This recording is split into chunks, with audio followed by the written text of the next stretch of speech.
in League, when I watch CS:GO, they like display emotion so much more in the cam. I think in League it's because, unfortunately, mate, because they've been to 1 billion tournaments, so all the like really good players, they're used to not only like the player cam, but they know like if the guy with the big camera comes and it goes red, I'm obviously on. So they basically all learn to play up to like if you win a clutch, for example, they always have like a celebration or some shit, don't they? Yeah. So they kind of like in CS:GO, they're kind of good at like acting like that. Yeah, but the League... Pretty cool though, it makes it hype. I think it's better this way, but in League, like even if Soas like just did this, people always thought like he's super tilted or something. Yeah, like, they always overrate that shit, don't they? It's like, what are you supposed to do? Just sit there like not moving a muscle? Like, I'm not tilted. Like, you can't, can you?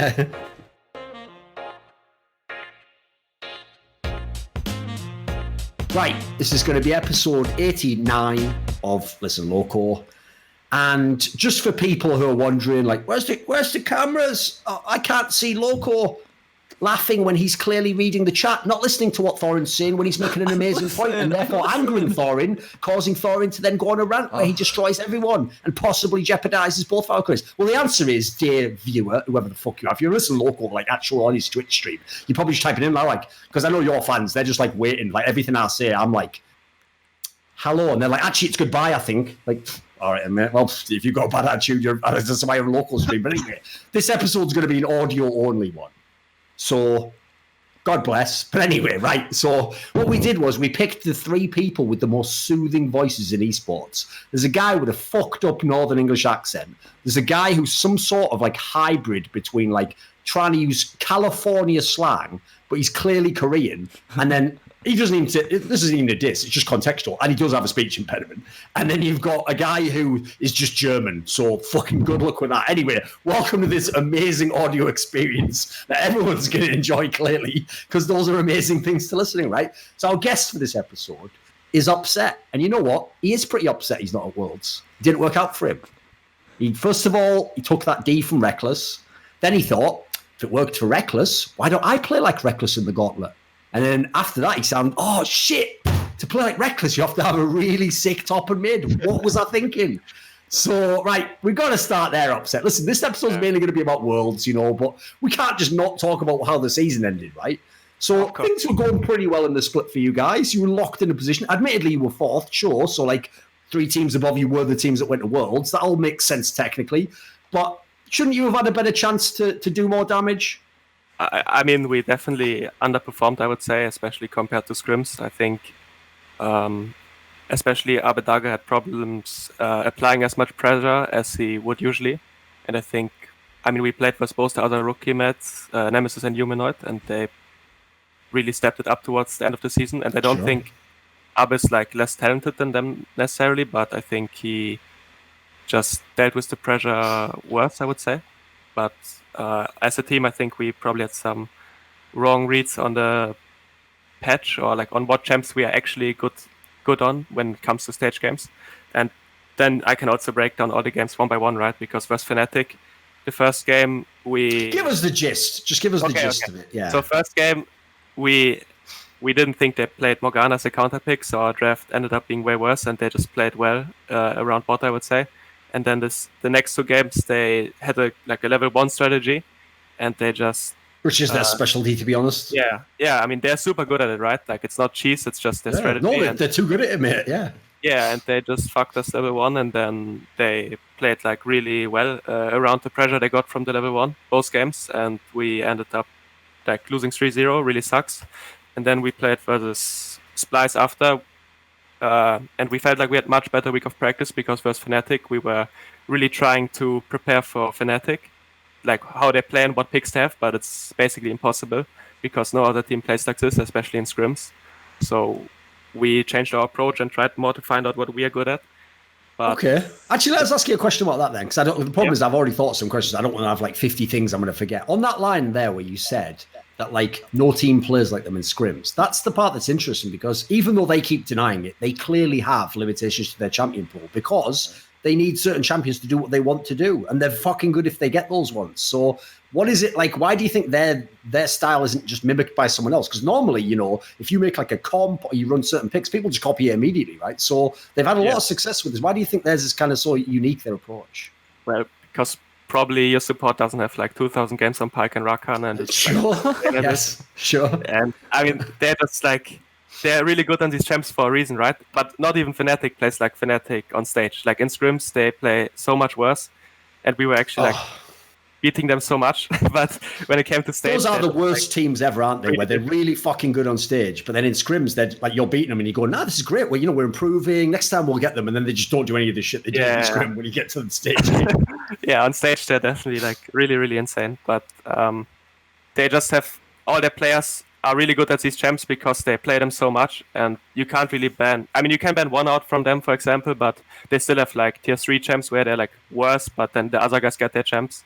So you only have 3 bans. So you can't really ban them out. You can ban one out, but then the other gets the OP stuff. So you have to like balance it out what you want to play. I even think, as an aside, because I have to like to think of like abstract ways of thinking about the game, because to be honest, I'm not an expert about the intricate parts of the game. So one theory I had that I thought was interesting about why I think Fnatic and G2 were so good, like the easy version, which sounds whack, is they've just got all the good players. But what I mean by that, like a more advanced concept is, in the old days of League, let's say someone had a team, and a lot of teams, remember, in the old days, they were more like yours. Like, you kind of know which lanes have to carry and which guy the resources are going to go to, and you know kind of what he wants. Mm-hmm. And so, okay, you can try and attack him in the pick ban, or you can give him what he wants in the pick ban and shut everyone else down. The problem is, in the current meta, especially in the one that they had in the spring, where you can, in theory, play through any lane, junglers and supports have mad impact. If you really do have almost the best players at each position, you can't ban a team like that out. It's impossible. They can always still play the game. Like, it's not like, the old days where it's like, Faker must get this because fucking Bengi's shit or whatever. Like, there's not as obvious and streamlined as it was back then. I think it's very hard for the teams who just don't have the best players anymore. Yeah, I mean, it's also the matter that all the lanes are like, really, you can play through every lane basically, but our team was obviously limited because just of the players we had. And this made us play a certain way, and it was not the most exciting way, I guess, but we actually managed to get third, which was kind of surprising to me because this year, in the off-season, after everyone left, I was looking to explore my options, and I got approached by very good teams, but I didn't manage to find an agreement with my org to join one of these teams. So when it came to this year... Yeah, because what the fuck would they have to let you go, mate? If I'm Schalke, like, you're never going, mate, under any circumstances. Yeah, now I will be free agent, but... But what I was getting back to is like the roster I had was like good at a lot of stuff, but we also had like clear weaknesses. So our playstyle was kind of obvious, and but it's not like we wanted to play this way because you made the best of a bad situation. Yeah, you did what you could, and it worked like quite well, I would say. But in the end, it like kind of hurt us because we needed like Abe and me to always play really, really good, and if one of us didn't do super well, it basically didn't work because we were mostly playing around these two, and Odo and our team just didn't really get disconnected. Wasn't able to like use the resources well. We felt like over most of the year, so we just played like how we did, I guess, and it worked. It worked that we managed to beat all the teams that are worse than us, but we couldn't beat like G2 or Fnatic in a playoff series ever. But what kind of logical. Yeah, and with Splice, I felt like because they played a game, a best of 5 the day before, they felt like... I always think that's an advantage, mate. Yeah, it felt like at least they were in much better form, and they figured out like some stuff, how they want to play, and we tried like, in the first game, they banned like 2 AD carries and the support. They banned like Alistar, Lucian, and Xayah, which is like super unusual to ban Lucian and Alistar, and I was like 3 bot lane bans the whole series, and then we tried to like get our mid jungle the picks they wanted, like Kiana, Silas, who are obviously super OP, but some 2v2s went wrong, and bot lane I was killing them 2v2 every game, so I'm not sure if that's like what Reckless would do, to your point, but then the enemy mid TP'd and I died as well, so it didn't end up working out too well as a series. In game 1, I was really winning lane. Game 2 was like TP level 3, and my Silas didn't TP bot, so Akali got a double kill, and then she snowballed the game really hard.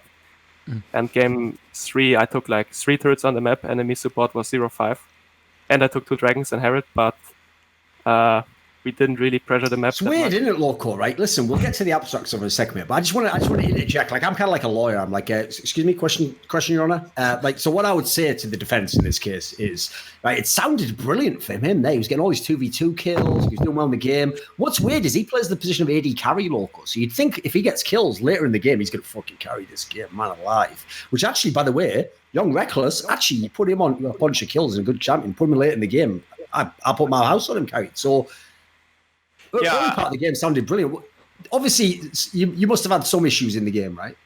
Yeah, I mean, I didn't play perfect at all, and I wasn't like the best player in the region or anything and carry my team, but it's kind of hard versus champs like Akali, but I don't want to make like too many excuses about like my performance in the gauntlet. I think it could have definitely been better, and my performance overall in the split was better than... Oh, by the way, you're in safe company in that regard. Like, I mean, obviously, Loco used to play AD carry and has to at all times find a reason as to why he's stuck in like Diamond 4 or whatever. But you have to understand, listen. Oh, you disconnected for a bit, Duncan. But one thing is that's so different is hearing you speak about your playoff experience compared to how other players, especially when we talk to NA players, speak. Am I back, by the way? Yeah, you're back. Yeah, keep going. One thing that's so different is whenever a European player talks about what went wrong, he's actually very vocal about like, oh, this is what I did, this is what my teammate didn't do. Like, hey, Akali TP'd bot and my Silas didn't, so we got wrecked, Akali got double kills. Like, normally when an NA player talks about playoffs, especially important games where they got knocked out, it's like, we had bad drafts and our teamwork wasn't that great and the enemy team just played better, where there's an action, like, he's actually just talking about what went wrong. What's great is he actually analysed the game. I basically, Upset tried to analyse the game of what happened, right? That's what you say, yeah? Mm-hmm. Whereas I agree, by the way, it's actually a problem Americans have in sports in general, is for some reason Americans think sports are all about confidence. Like, that's like a fucking catch-all term. And so they say stupid shit like, well, you know, we just weren't that confident in the game. It's like, well, I wouldn't be confident if I had all the wrong champions and the other team had all the great ones. Like, what the fuck are you talking about? Like, that's confidence is at the end. Like, you've got the cart before the horse, mate. You get confident when you're playing well, when you know you have a chance to do well, when you know what you're going to do in the game, when you're prepared. Like, you don't like sit there one day like meditating like, Dylan, I have achieved confidence to do all of your drafts work. And that's just stupidity, isn't it? Like, I kind of think, like, you know, it's just a weird divide in mentality. I mean, our drafts were definitely playable. I think we had like some wrong reads with the GP, for example. It seemed to be like super strong and we played it, but we kind of stopped. But there, like, so many small things went wrong and so many different things, I think, outside and inside of the game, which led to this series that I could list them all, but yeah, it was just... Were you satisfied overall with your performance? Was it good enough? This gauntlet? No, I think if I would have led the team better and probably and made like better calls, I think we could have probably done a lot better. At least not get 3-0.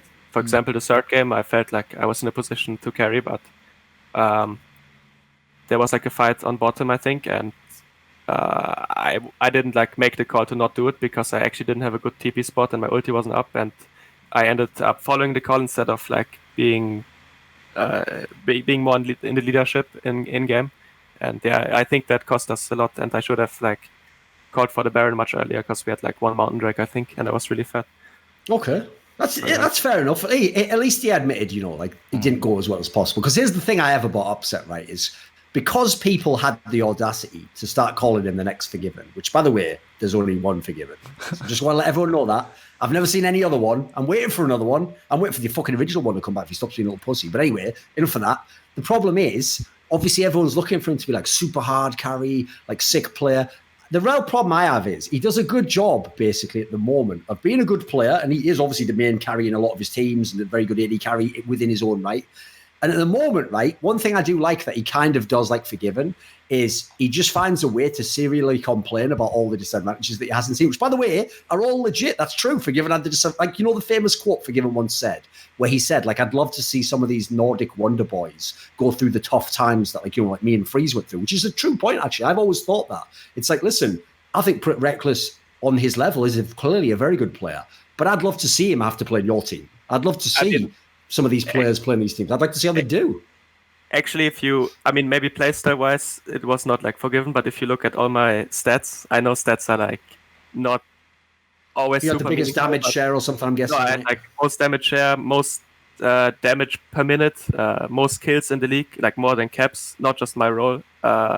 Like Certes, KDA, like my stats were like really, really good. Yeah, it's pretty And good. I was like hard carrying, but when it like came to Gauntlet, I think what my team needed more than just like a good AD carry player was like Better mid and someone jungle. who also tells.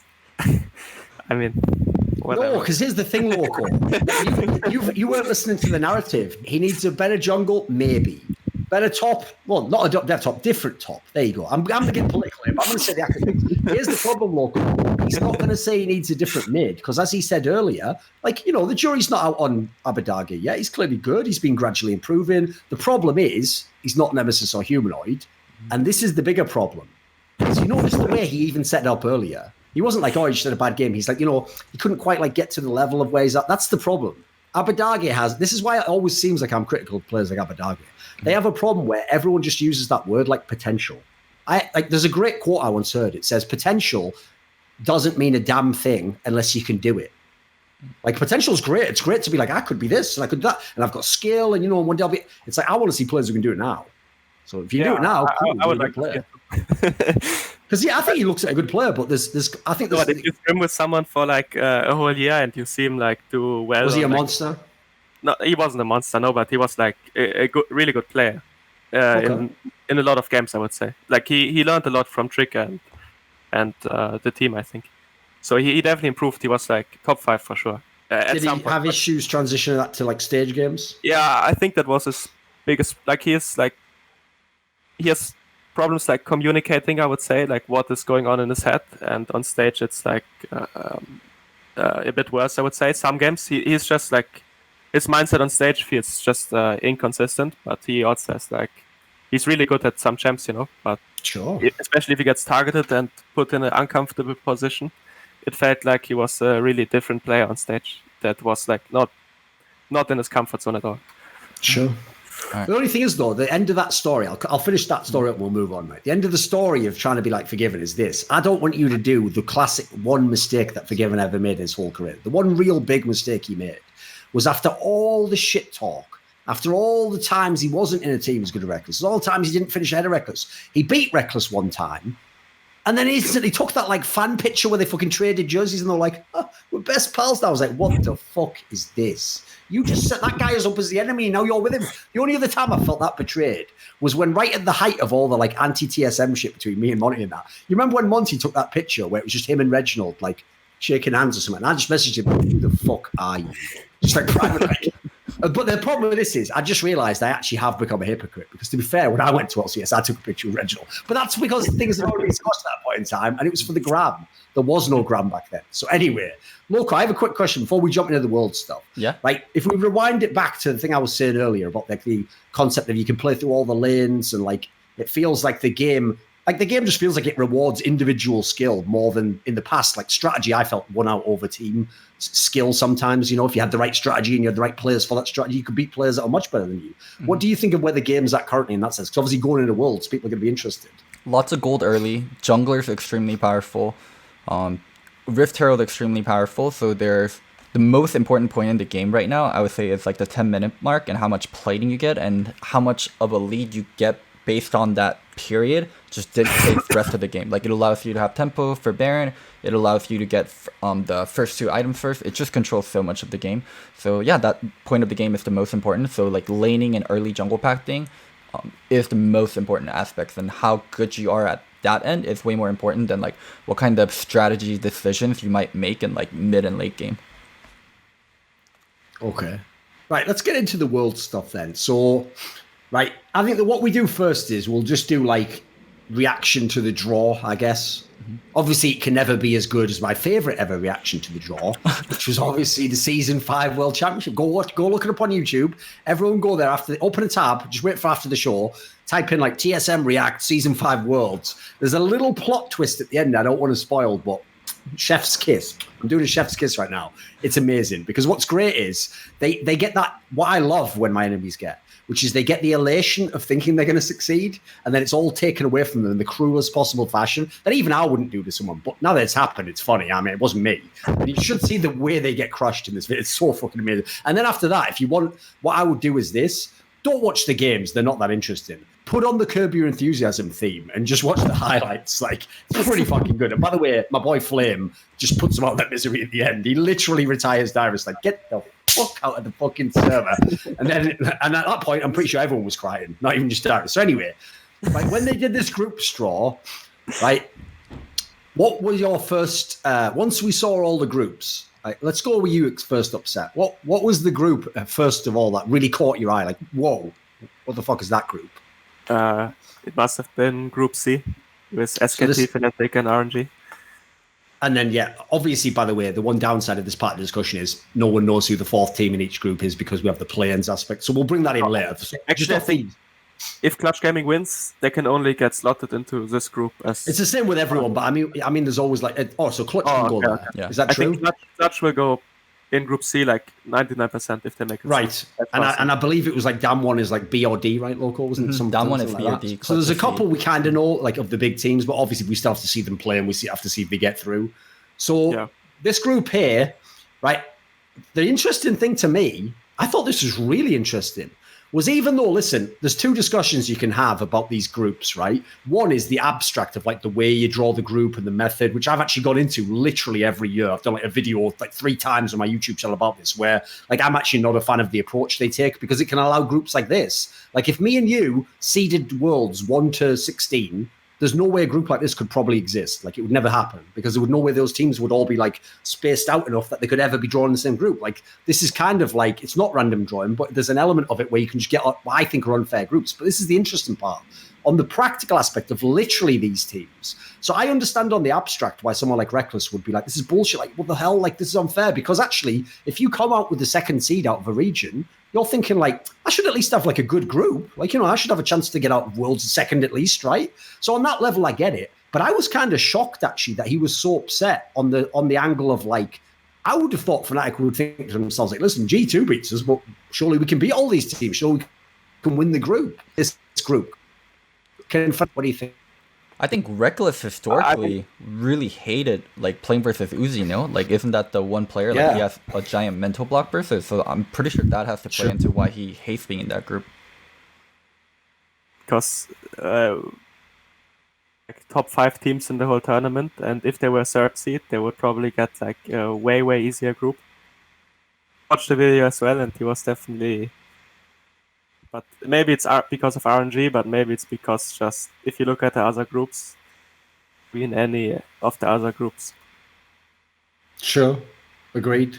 Like even when people looked at like on one level, Group A is like pretty bullshit as well. Like that's another tough one where it's like if you Cloud9, like what the fuck's this? Like, how's that fair? But with that said, like, you know, Griffin and Cloud9 have had their flaws. They're not like super god tier teams or anything. Like that's not even that. It's just the names look really bad for that one. So what did you think, Loco, of the Group C one, the one, the SK Telecom, Fnatic, RNG? Well, one thing before I go too deep into it, I'm kind of curious where you guys have Fnatic in terms of like 1 to 16. Like, well, I'm shocked because he actually just repeated what Reckless said, where he was like the 3 top 5 teams, and I was like, all right, Reckless, let me see how this works a second. Right, SK Telecom, you're in there, top 5, well done. Mm-hmm. RNG, yeah, borderline, but we'll say they're top 5. Fnatic. Excuse me, Reckless? Sorry. What did you do to get top 5 in the world? Almost beat G2, but not beat them. SK Telecom did that, mate. Like, they did more than that as well. Like, where did you get top 5 in the world? Upset, you're not... We can't hear you, Upset. Or, I can. Oh, really? I couldn't. Oh, okay, go ahead. Can you hear him now? 2 to 3 2 times, and SKT went 2 to 3. I would get why you would think that he's a top 5 team, and if you look at the other teams... SKT won Korea! Let me know when you go do that, Reckless. I mean, yeah, of course, but it doesn't mean like Fnatic is over SKT, right? They could be the 5th. It's debatable, but you know, I think that's my problem is this. I guess I'll do the short version is this. Like in my world, it goes like this: like G2 at the top. FPX, SKT. I actually don't think anyone else is 100% at the top, but you know, I would definitely put FPX top 5. That's one. I'd give it SKT top 5. Beyond those teams, my problem with this world is this. because it's a super competitive scene because of the fact individual players so big. I actually think once you get to like 4 to 8, I think everyone could have those in different orders, dude. Because, for example, some people are probably going to go like, oh, maybe IG will be really good. I don't think IG is very good at the moment. But you look at the players, maybe they could be. Some people go the opposite way to me. I think Griffin's going to be really good. A lot of people are like, they're just playoff chokers. So I think the problem is it's super preference-based once you get to the others. You know, past Worlds, you could kind of get pretty accurate. I think you could be like within 1 or 2 spots. I think it's pretty tough once you're in like that middle pack of the teams that are good. I think you can go a lot of ways on that. I think so too. Like after SKT, FPX, it's definitely more of a toss-up, but would consider, especially if you play in the team that you're a top 5 team, right? Yeah, sure. It's fair to say that they're like 3 top 5 teams or top 6 or whatever. I'm not sure. Speaking back on like the original point regarding like what I think of this group, I think it's actually a really dangerous group for SKT. We talked about SKT being like a top 3 team, but I think SKT is a team that's going to get better and better throughout the tournament. And especially with the West and the East bootcamping separately and different metas developing, if SKT has the wrong read on the meta and they lose crucial games like early in this tournament, like this is a group where they can actually get knocked out early. So I actually think like these kind of groups is so bad for SKT because they just need to make it out of groups, get to best of 5 stage, and they'll be so much better off. Right, we touched on super important too, actually. That 5 is completely different. So I would think Fnatic favored versus both of these teams in the best of 5, but best of 1, maybe like Nemesis gets TF and chances, they have sure. like a crazy strategy. I think they have like good chances of getting upset against these teams. My problem is this, like 2 angles. One, that angle that Loco said, I actually think can help Fnatic. The fact that the East and West is practicing separately, I've always said this every single World. Anyone who's looked at my shows can confirm this. I always thought it was actually a disadvantage that Western teams went to Korea and practiced all the Korean teams. And then the Korean teams, as far as I can tell, they just figure you out if you do that. The problem was, I get why they did it. You had to do it because there was such a high level of competition that you had to kind of like, it's like you had to give up some of the info about yourself to hope your level went high enough to give yourself a chance to do well. Mm-hmm. The problem is, I don't think you have to do that in Season 9. Like, if you look at the level we've seen from some of the Western teams in Season 9, I think that practicing separately will actually give them a better chance in that regard. Like, unless somehow Asian League of Legends figures something out that we don't know that's super OP, I think actually this makes it a lot more even ground. And then the other angle is, on this particular group, I actually think the real reason why Reckless is upset is because of the position he plays. He's got the 2 best AD carries in the fucking tournament in his group.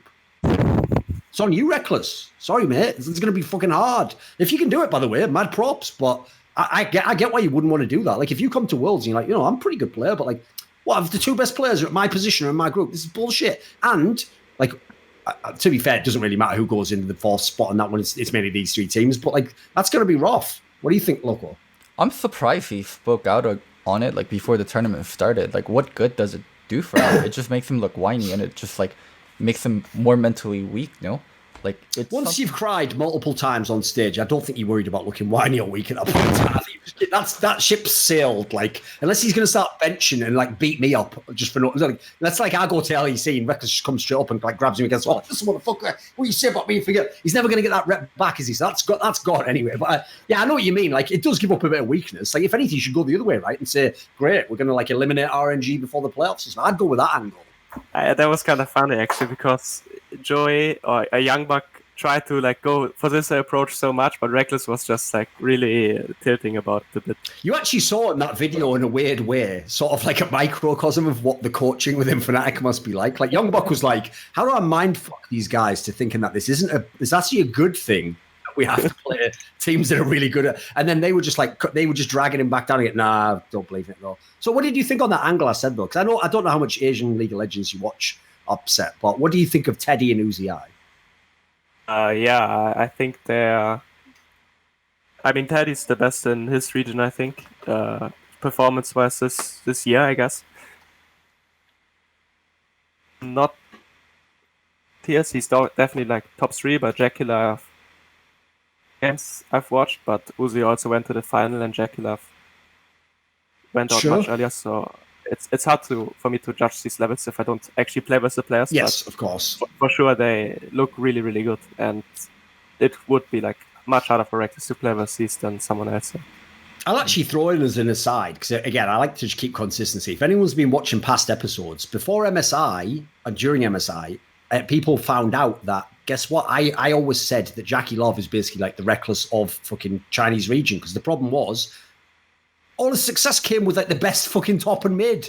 So as a result, in the old IG, as in the one that played earlier this year, that's the lanes they usually played through. Now, the one where area is very different to Reckless is, the reason IG was a very unique team is even the bot lane, when they didn't have the resources, played super up. So like that is clearly different stylistically, but the key thing is you didn't have to carry most of the games. I would say, like the old Fanatics, maybe you had to carry 20% of the games, 30% of the games, you know. I'll actually say, to Jackie Love's credit, because I notice a lot of the fans who don't watch LPL were losing their shit when Jackie Love was getting rated by people above Uzi I, right? I get it, because if you didn't watch IG this split, IG had a lot more problems in the solo lanes this split. And actually, Jackie Love, because it was his time to shine, he fucking did carry. It's kind of like when sometimes in Fnatic they have, in the modern day, run everything Reckless, and they've been sometimes the best team. Like, he actually, I give him props. I would agree. You could put him above Uzi I if you want. The only angle you couldn't is, I mean, Uzi I has tons of world's experience, but that's about it, I think. Wait, before we continue, let me switch the region to Europe, because Upset's cutting out a bit, so if I think... That's weird, because I can hear him all the time, but yeah, you might be right, it's the region, just switch it now. Let me switch to Europe. All right. Wait a minute. Try speaking. Yeah, try speaking now. Yeah, try Upset. Test. Yeah, sounds good. Yeah, okay. Go on. But actually, when I think about it, if you would put Jackie Love in RNG, I think there would be a worse team. I think just RNG plays better around Uzi I, like carrying the game hard, and I think Ming is also a lot better than Jackie Love's support. Oh, of course. Probably Uzi I think Baolan was easily the most overrated player in IG the whole time. He's just a fucking Rakan main, isn't he? Like, listen, we all know he's like the equivalent of the cunt who just plays Pike only, and if you just get him off Pike, he's just a normal player, isn't he?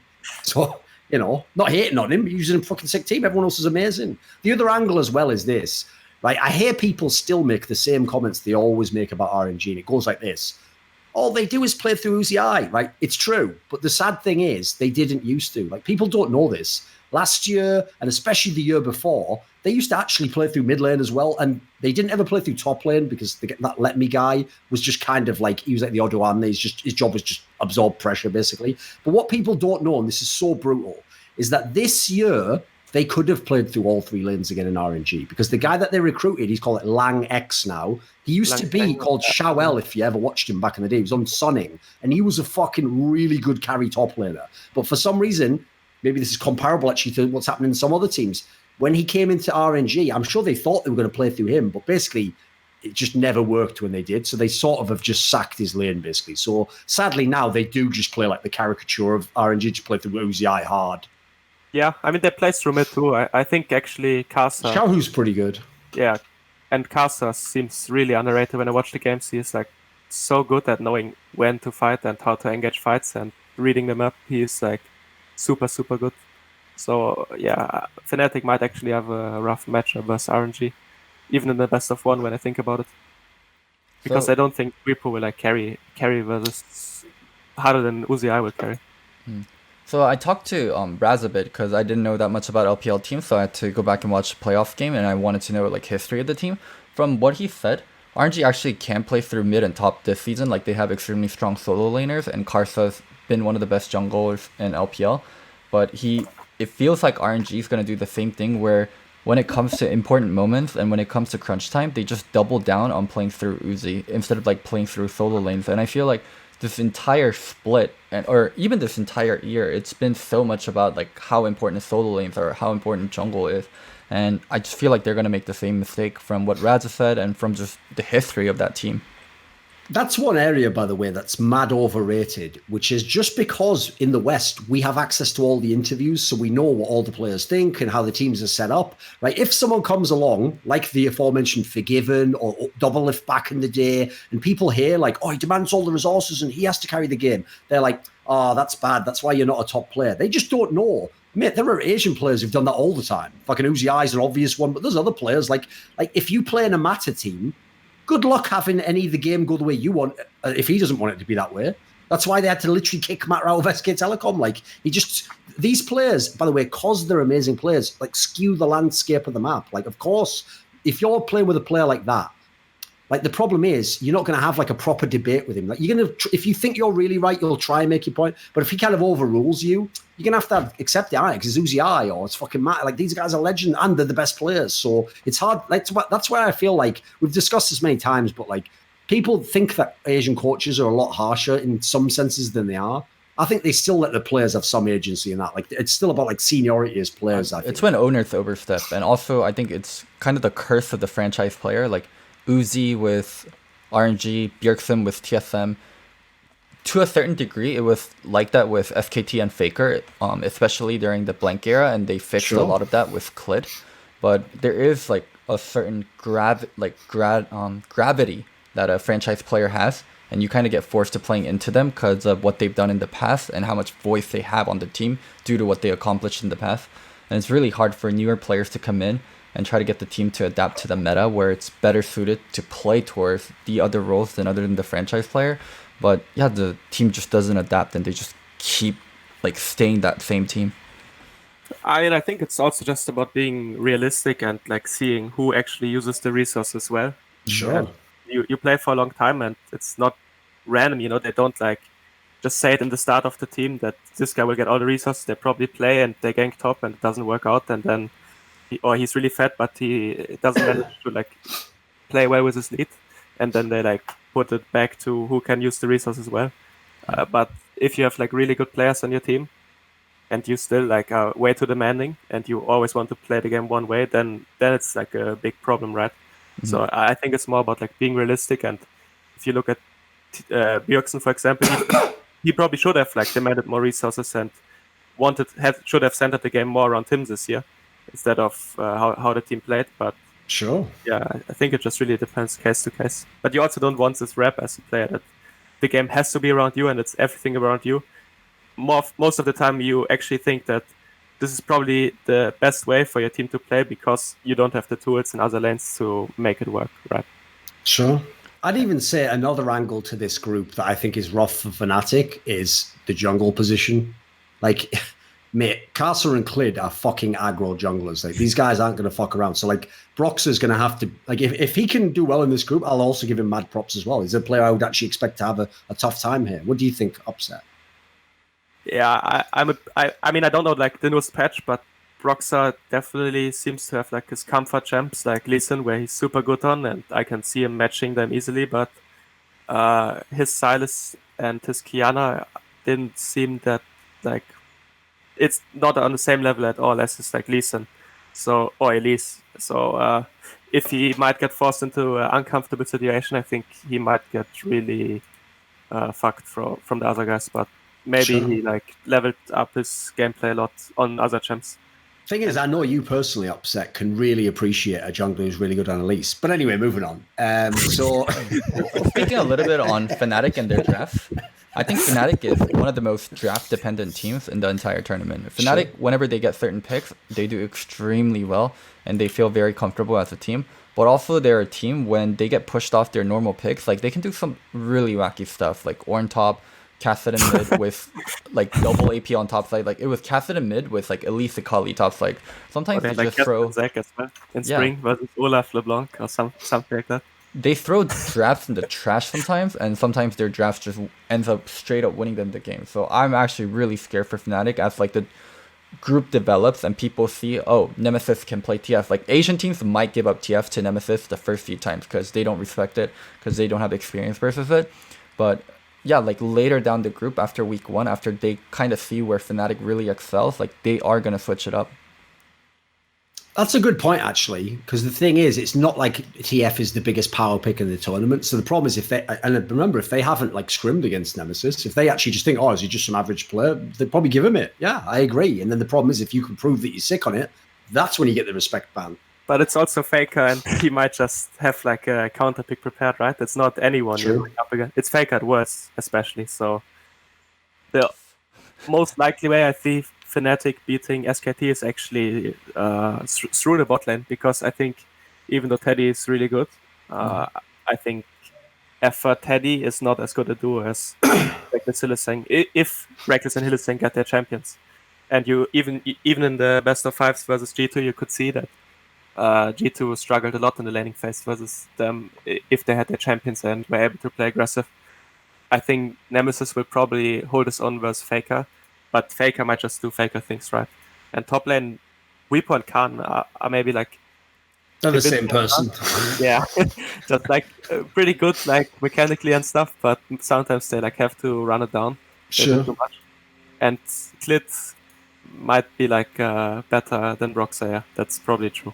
That's the only thing I don't get right. Because actually, another positive, if you're on Fnatic's side, is like on one level, I kind of like confidence from Nemesis. Like he clearly does think he's like a super sick player, right? He never ever seems to show weakness in how he talks. And he was even saying like, "I don't give a fuck who we get. You know, we'll beat anyone or whatever." Like, but the problem with that is, wait a minute. You didn't beat G2. Like, why are you saying like this is the thing about Fnatic? I've brought it up so many times, and it's so whack. Is they talk like, well, we believe we're all the best players as well.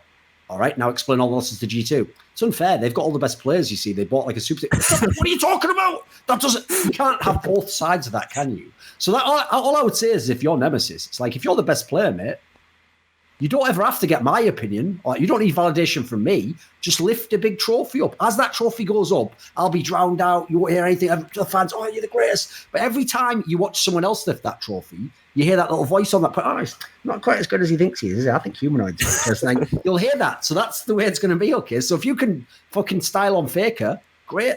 I'd love to see that. It'd be fucking sick. Because actually, to be fair, I think this is actually a tournament where Faker's somewhat, I won't say like vulnerable. I just mean compared to what people think of as Faker. Like people have to realize it's not like season 5 Faker or something. He's not going to like style on everyone and wreck them completely. Like I don't even think he was close to the best Korean mid personally. So I still think he's a very good player, and obviously he has mad experience, which means level can rise when it comes to the tournament. But it's not impossible. Basically, you can have a chance against Faker in this tournament. But he's also kind of like Perks, I think, where when it really matters, I feel like he is still really reliable and can he's very clutch, yeah.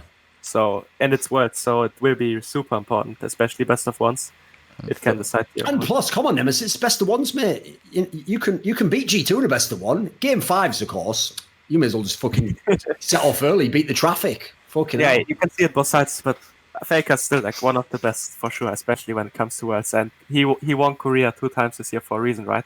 People say like Jovi's super good and the best mid in the world, or like at least in Korea, but in the end, Faker is still winning the champion. You know what? I won't go into my rant about how actually the best player in the world is Night9 from Top Esports because they're not in the tournament, so it's not relevant. I don't have to make a fool of myself now. Wait for that article coming soon. For sure, Loco, Faker. I mean, bigger the stage, the better the Faker has, and better Faker has done. Like that's something that's been very consistent throughout his career, and that's something that makes him legendary. Like people have their ups and downs, but whenever Faker was in like an extremely crucial moment, he always pulled out something for his team. Like the only time I can really think of him like losing an extremely important moment is the World Finals one, where like the infamous one where like he's crying after like they got smashed by Samsung. But other than that, where the team needed him, MSI maybe. Season 5 for CDG, where he picked LeBlanc into like 5 tanks. Yeah. Wait a minute. Both of those are bullshit. Because one, he didn't pick in 5 tanks. He blind picked it, and then they picked the counter. So he had no choice what they picked. And secondly, you know what no one remembers about that game? No one remembers that Faker was carrying the fuck out of that game. I think he was something like, he had like 5 kills, he'd killed everyone. But the point is, his team could do nothing. All his team had been killed. They'd even spread all the kills across the whole enemy team. It's like a nightmare simulator. Like, you can't win that game. So first of all, that doesn't count. Secondly, Loco's example. I know what you mean, Loco. He couldn't do anything in that final. Mm-hmm. But that's like an example of where you can actually be a victim of your own success, because he shouldn't even have been in the final. If he'd have just lost to like fucking RNG or something, you know, but been really, really good like he was, everyone would say the opposite story. They'd go, oh, he's the greatest pro run ever. Like, oh, Faker, he's so sick, which they did say generally, but they had no business being in the final. But when he got to the final, because they had no business being there, they got wrecked. Yeah, of course. No, but I also wasn't saying he like played bad with the block. No. I know what you mean, though. It's like a moment it didn't come through. You know? Yeah. He didn't. Super. Well, that's how good Faker is. Like, just because he loses, we have to go, well, there was at one time he lost. It's like, yeah, he's still pretty good, though. Yeah, but he lost it. Yeah, he was really. Oh, of course. Blanc was. Yeah, exactly. He was like 17-0 on it before Asuska. Right, let's skip to another group. So, like I said, another really interesting group to me is Group A, and this is the one that G2 Esports is in. So, this is the group that is G2 Esports, Griffin, the team that came second both times in Korea this year, 3 times in a row, and Cloud9, obviously second place in NA. We all know them, we all love them, except Reapid when it's the draft phase. Right, but what do you think of this group, Loco? Come on, there's an NA team here. It's your time to shine, Loco. Let's go. What is it? People talk so highly of Griffin, and we talk like individually. Chobi Tarzan has shown us some like amazing stuff. Like Lihan Viper also. Like there's times where I feel like Lihan he should be playing solo lane. Like it is such an LS thing. He's a skilled player for sure. But sometimes I feel like he should just be playing solo lanes. And what are you doing as a support? But they aren't like where it really counts. Like Griffin hasn't shown much, and Griffin playstyle might be a little slow for Western teams if they play fast enough and if they play around mid and jungle enough. Like Chobi's laning is insane, but how Tarzan takes advantage of Chobi laning being insane isn't like playing really heavily towards a 2v2. It's kind of letting Chobi like do his own thing until a certain point, and then Tarzan joining. Like Tarzan never goes for bad ganks, and he never goes for ganks like that might fuck his pad thing. The ganks he goes for, it's almost always successful. That's why he farms so efficiently, and that's why he feels like a third solo laner, and he never falls behind in gold. But he leaves laners to do their own thing a lot, and versus teams like G2 where they play for the mid 2v2 very heavily, versus even teams like C9, like Niski and Svenskeren, they play for the mid 2v2 really heavily. I won't go far as to say like C9 is favorite over Griffin, but I can definitely see Griffin losing, and I won't be like absolutely shocked. Like there is definitely a world where they don't pay enough attention to the mid 2v2 and C9 is able to get a good snowball off of it. Problem I have with that is, like, first of all, just as a random aside, we're not going to address everyone's top 20 lists and blah, blah, blah. Like that should be in a different piece of content, right? But I will just say, I've got to call out one thing. I'm not going to say anything about any of the rest of the top 20. But what in God's name was fucking in Fion's pipe when he made his top 20 and Tarzan didn't even make the top 20? I think Tarzan is the best jungler in the world, mate. Like, I would have had him, like, he'd be like top 3 probably in my top 20. Like, he'd be very, very high. Because he's even a player where, like you're saying, Loco, with if you understand the extenuating circumstances, I don't even always blame him for their losses. Like, sometimes he does the right shit. It's just his laners didn't do a good enough game or they had the wrong picks and they just can't win. What did you think of that? Weren't you shocked? What? Oh, Tarzan not making it? Oh my god. I think that list was shitty for so many reasons. Like, there were certain narratives that ESPN really wanted to push, and they pushed that narrative. And I'm not sure if they sat down and like all like, because they have like multiple writers doing it, right? So if you have like 6 or 7 writers doing something, then you need to kind of set the criteria on like, this is the criteria, like this is what we're judging people on. Like, they're not going to judge people the same way. And it did feel like they sat down as a committee and were like, we've got to get a couple of NA players in here. Like, Reckless needs to be on there. Like, we've got to get like Fake. You know, it sounded like they just. It's like it sounded like a cynical like marketing move almost. But yeah, I mean, I don't feel very good about that list, and I feel iffy about Jankos ending up first on that list too. But we can get into that a little bit later. Yeah, whatever. We can do it later. Right. Obviously, as you pointed out already, Loco, that is probably one of the first areas to talk about in this group. It's like, in this group, all 3 of the junglers here are considered like best jungler in their region. These are players who are very, very highly rated, so that will be a key aspect, right? Obviously, you know G2, Upset, you know Jankos. I don't know how much you know about the others, but what do you think on that element in this group? Yeah, I mean, I'm not entirely sure how good Tarzan is, because I've heard like so much insane stuff about him, and I watched like a lot of his games, and he always had really good games. But from playing versus Jankos, it feels like he's a really, really complete player now, and he has like such a really big champion pool. He knows how to pressure lanes really well, and he still doesn't fall behind. And he knows also how to like pressure the enemy jungler a lot, and how to engage. I mean, he's like just a complete player, so I would understand why, if you think that Europe is the strongest region, that he would be the best player, considered the best player in the world. He was the MVP of the whole league when there's also like caps, there's like caps in the league.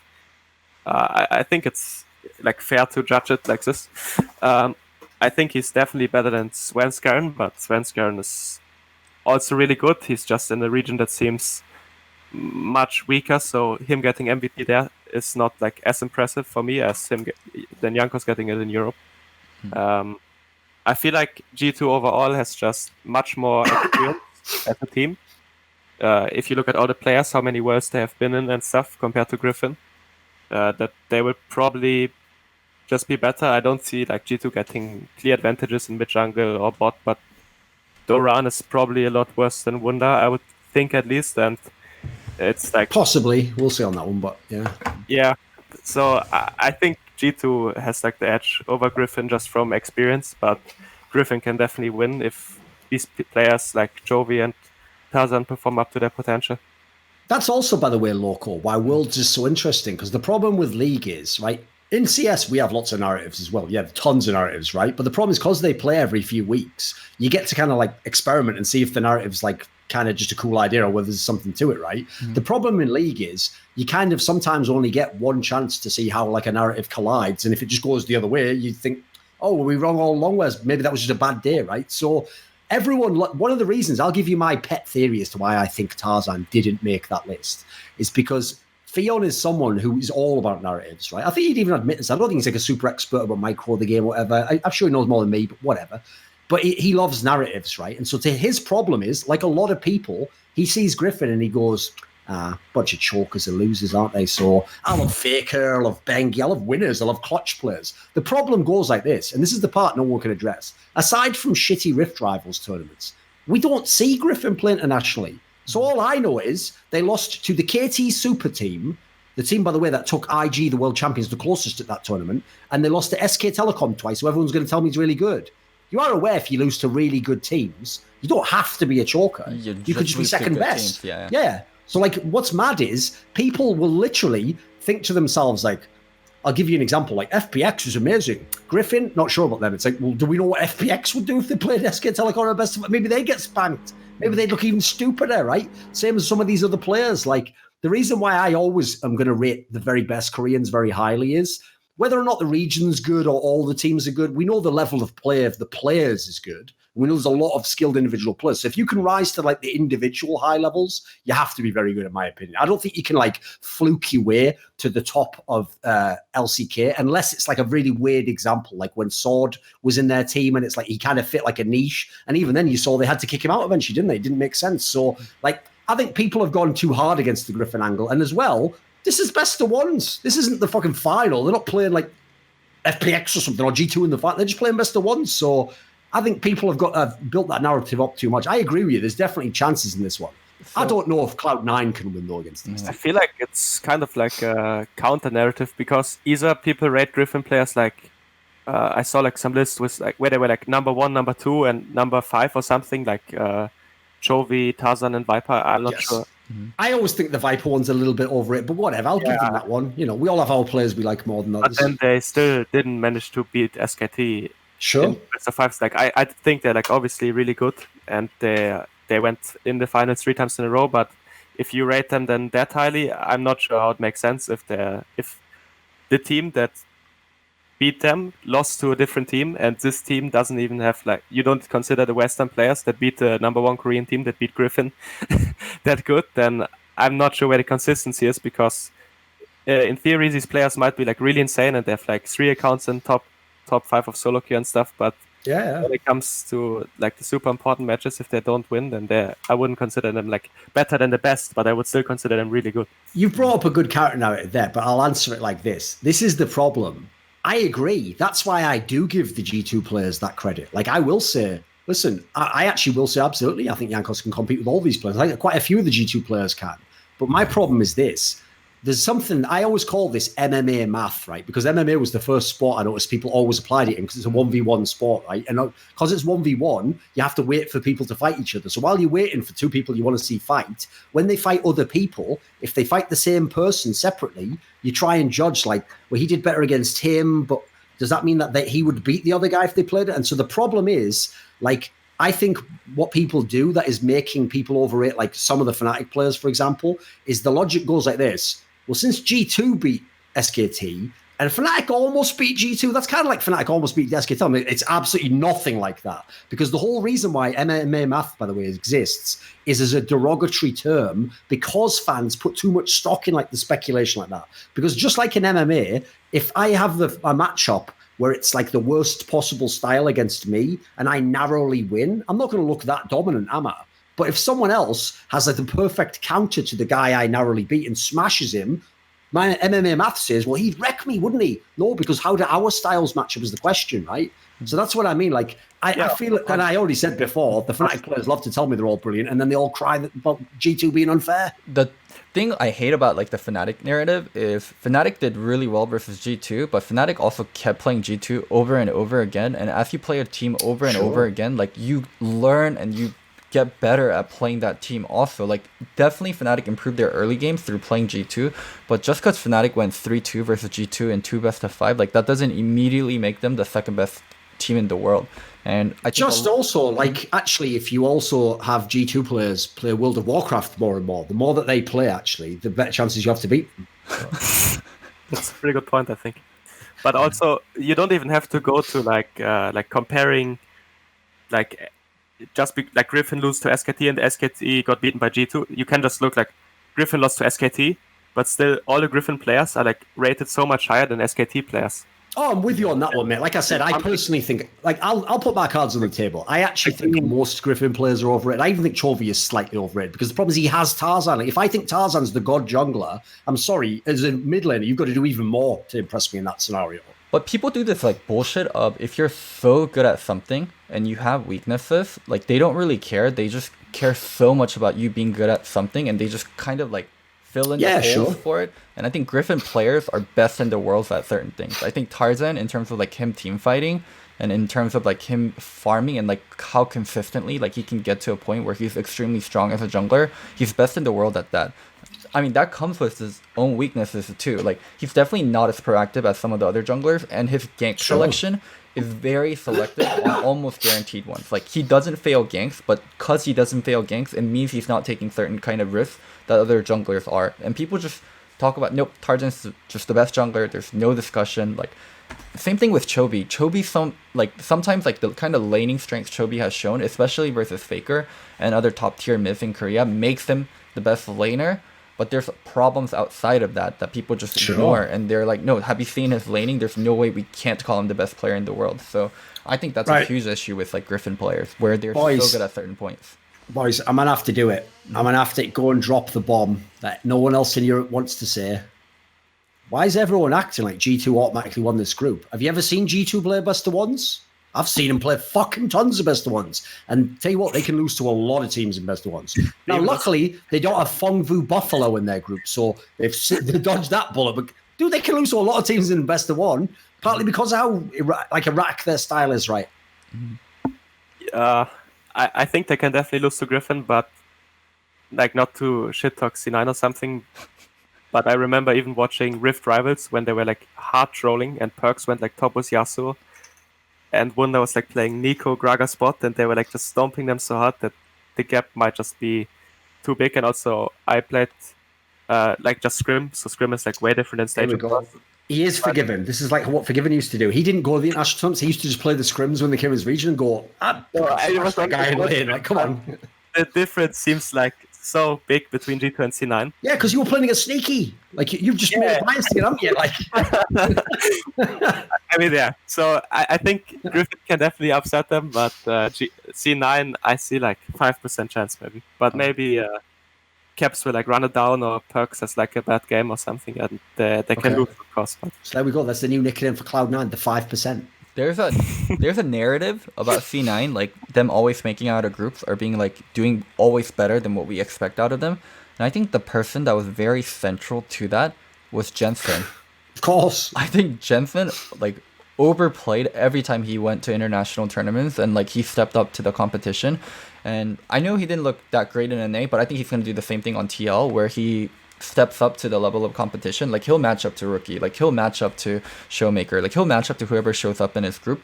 Jensen's not on Cloud9 anymore, and Sneaky's been playing probably his worst year. So I actually think that narrative around C9, oh, C9 always makes it out of groups, like, oh, C9's the team we should trust over Team Liquid, is not going to be true this year. Like, this year, I actually think is the year where C9 can get blown up.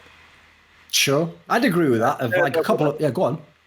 Yeah, I think it's like really unlikely if they make it out of the group, if G2 and Griffin play up to their standard at all, to be honest. I think it shouldn't happen, but maybe like Griffin or G2 crumble completely, but you need to lose like more games than one to drop out of the group.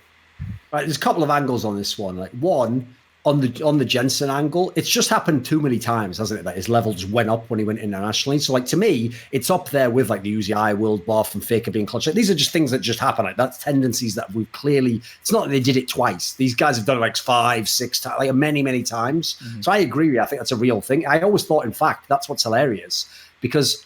Since Jensen's off in NA, right? One thing I noticed that fans get really mad about. It's funny because they never did this with Bjergsen, I noticed. But with Jensen, all the EU fans love to shit talk him and be like, he's only good because he's in NA. Like, you know, and if he went to Europe and played against the Europeans, it's like, aside from getting smashed by Caps in the final, to be fair, his whole team got smashed in that match. Aside from that, he always performs better than the EU fans give him credit in that sense, you know, like they always think like the EU middle is going to be gods. Like Jensen's a sick player. The problem he has is, and I know this has been addressed, but I'll say it again. He has problems with motivation if he doesn't feel like you're good enough, basically. Like he's the guy where if this was like a test, but it's not the final and he knows he's pretty good, he'd just take a B, you know, like, but if it's the final, he'll fucking cram, he'll study and he'll get the A.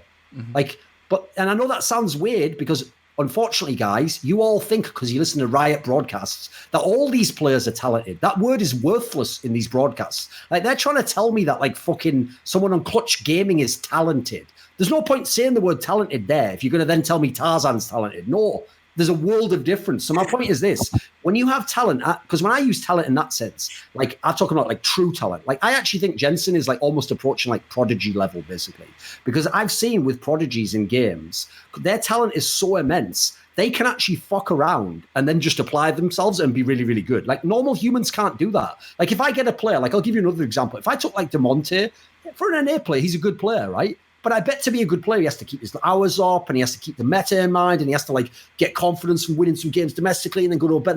Jensen doesn't have to do that because he's just got like an absurd amount of talent. So like I think that whole angle was always overplayed. I agree. That was definitely to me the main part of Cloud9 getting out of those groups. And it ties into what, if you notice, I'm trying to find like themes of how we can contrast the three teams. The obvious area that Cloud9 is going to have a big problem is the AD carry position. Because look who the AD carries they're playing is. Perks has been very, very highly rated by everyone. Everyone raves about him. And then who's the other one they're playing against? Viper. Now, even though I said I think Viper's a little bit overrated, that doesn't bring him down to sneaky level. Like, let's not get silly. Like, he's still a fucking sick player. So, I assume they're not. Did we know who the sub is that they're taking? Who the subs that Cloud9 take? Are they taking definitely? They're probably going to take Blabber, definitely.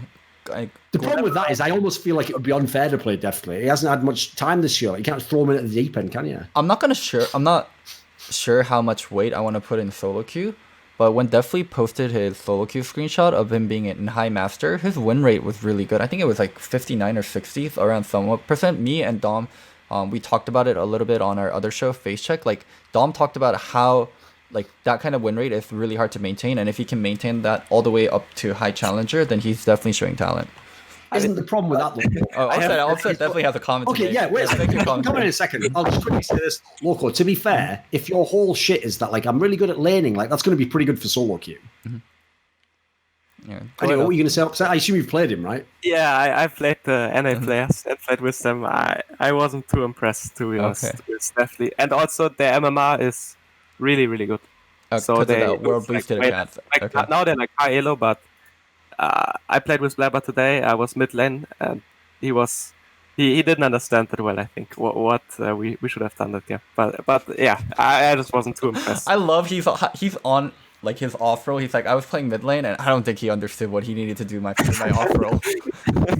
He was playing okay, but I don't know. It was like they're not like super good. I think even though they have like high LP and EO solo queue. I mean, it's kind of to be fair, Upset. Here's the thing, mate. You can't just keep year after year being like, oh, I never get the right team. And, you know, the problem with my role, AD carries, it takes time to come online. And that, like, just make the off-roll your main role, homie. Just start grinding now. I'll see you in about 6 months. You're the new mid laner. We'll get you in the fucking splice or something. You know, we'll work it out. We'll bring you in a TSM when Bjergsen leaves. We'll get you a real jungler. Just don't bully him. I mean, we have to see about that. But I think next year will be like a better year for me. That's all I can say. All I want to know is this: would you like to play with Froggen? I can make it happen. Let's make a deal. Yeah.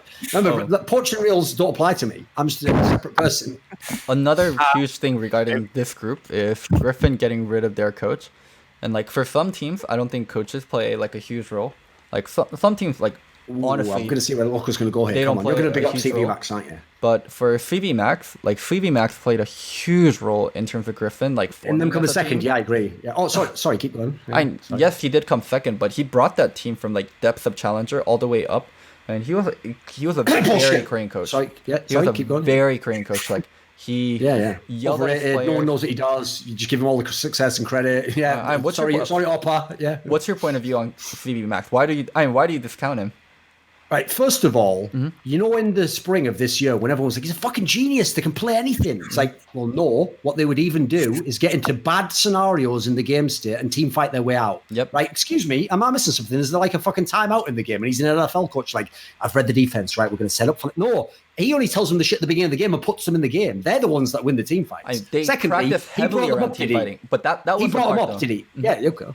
Go on, sorry. He brought like his focus on that team, and what he really wanted to accomplish was team fighting, and he wanted to make sure like he viewed the game where he thought team fighting was the most important aspect of the game, and he said he put a lot of focus into making sure the team could be the best team fighting team possible. Like sometimes practicing without shot calling, everyone should know their role in team fight. Like if you don't know their role, like afterwards, like we'll talk about it. Like here, we didn't call it, but this should have been your role. Like he tried to make sure their team fighting was best in the world, and it really showed in like the last few years. Like Griffin has been an amazingly good team fight team. Listen, I'm not saying he's like trash or anything, but I do think he was overrated. The other part is this. So if you remember the first split they came along again, oh my God, these crazy picks, what are they doing? It was the fucking funnel meta, mate. Everyone was doing ridiculous picks. Like, he didn't invent that shit. He had a bunch of really skilled players from solo queue, and he put them on a bunch of picks in funnel meta. Brilliant, yeah. So, okay, then you get to the finals.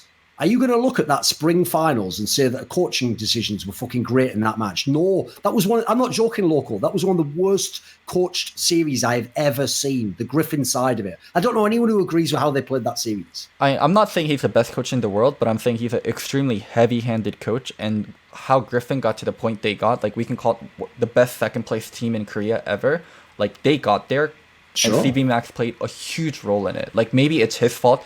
They could never get pushed up all the way into first, but he was a huge part of like that team getting there from like they were 7th in Challenger, like almost getting relegated from like Korean Challenger to even below that. So I think. Wait a minute, yeah, they didn't have fucking Chovy at the time. They didn't. They had like Rather, right, and then like he brought in. You're saying Chovy's the best mid laner. I'm thinking he's like, oh, it's weird. This CV Max took them from 7th. What was the mid laner doing? Never you mind that. It was that's the way Loco does his narratives, by the way. He just picks the part he likes and then he goes like yada yada yada. So anyway, then I was in TSM. Yeah, of course. Yes, I'm going to talk about the parts because you're biased. Yeah, I understand. Yeah. So, I know. I don't think I'm biased for CV Max. I think he definitely played a huge role, and I'm interested to see what Griffin looks like. Okay. I just think it's so hard to rate like what coaches do. Oh, of course. We're all speculating on coaches, aren't we? Let's face it. Like the best example ever opposite is Youngbuck, right? Because the narrative around him was that he did nothing. But as he changed teams, we've all sort of learned it's not that he doesn't do nothing, but it's not that he's like a super duper genius coach in every sense, but he has his own special skill set, doesn't he? Like he has certain things. I think for mental game, I think he's the best coach. He might even be the best coach in the world for mental game, like how he convinces his players to do something or to play away from a weakness or to give a guy focus. He seems like in those weird areas, he's very, very good. I don't know if it's X's and O's, like the details of the game, he's the best, but coaching's obviously like a very mixed bag, isn't it? You can have different approaches. Yeah. But I think no coach can really like understand the game on a micro level as well as the. Of course, it's like impossible. But I've heard like a lot of good stuff from Joey now in Fnatic, and I think he's doing a really good job with the players he has. Like he's getting. Yeah, he's brilliant. He's even convinced that Nemesis guy is like one of the best fucking mid laners in the world. So he's amazing with the talk, the motivation. This guy's fucking brilliant at his job anyway. So anyway. Wait. Upset. Would you give credit? One last thing about CV Max then. Would you give credit to your coach if he could 1v1 you and beat you?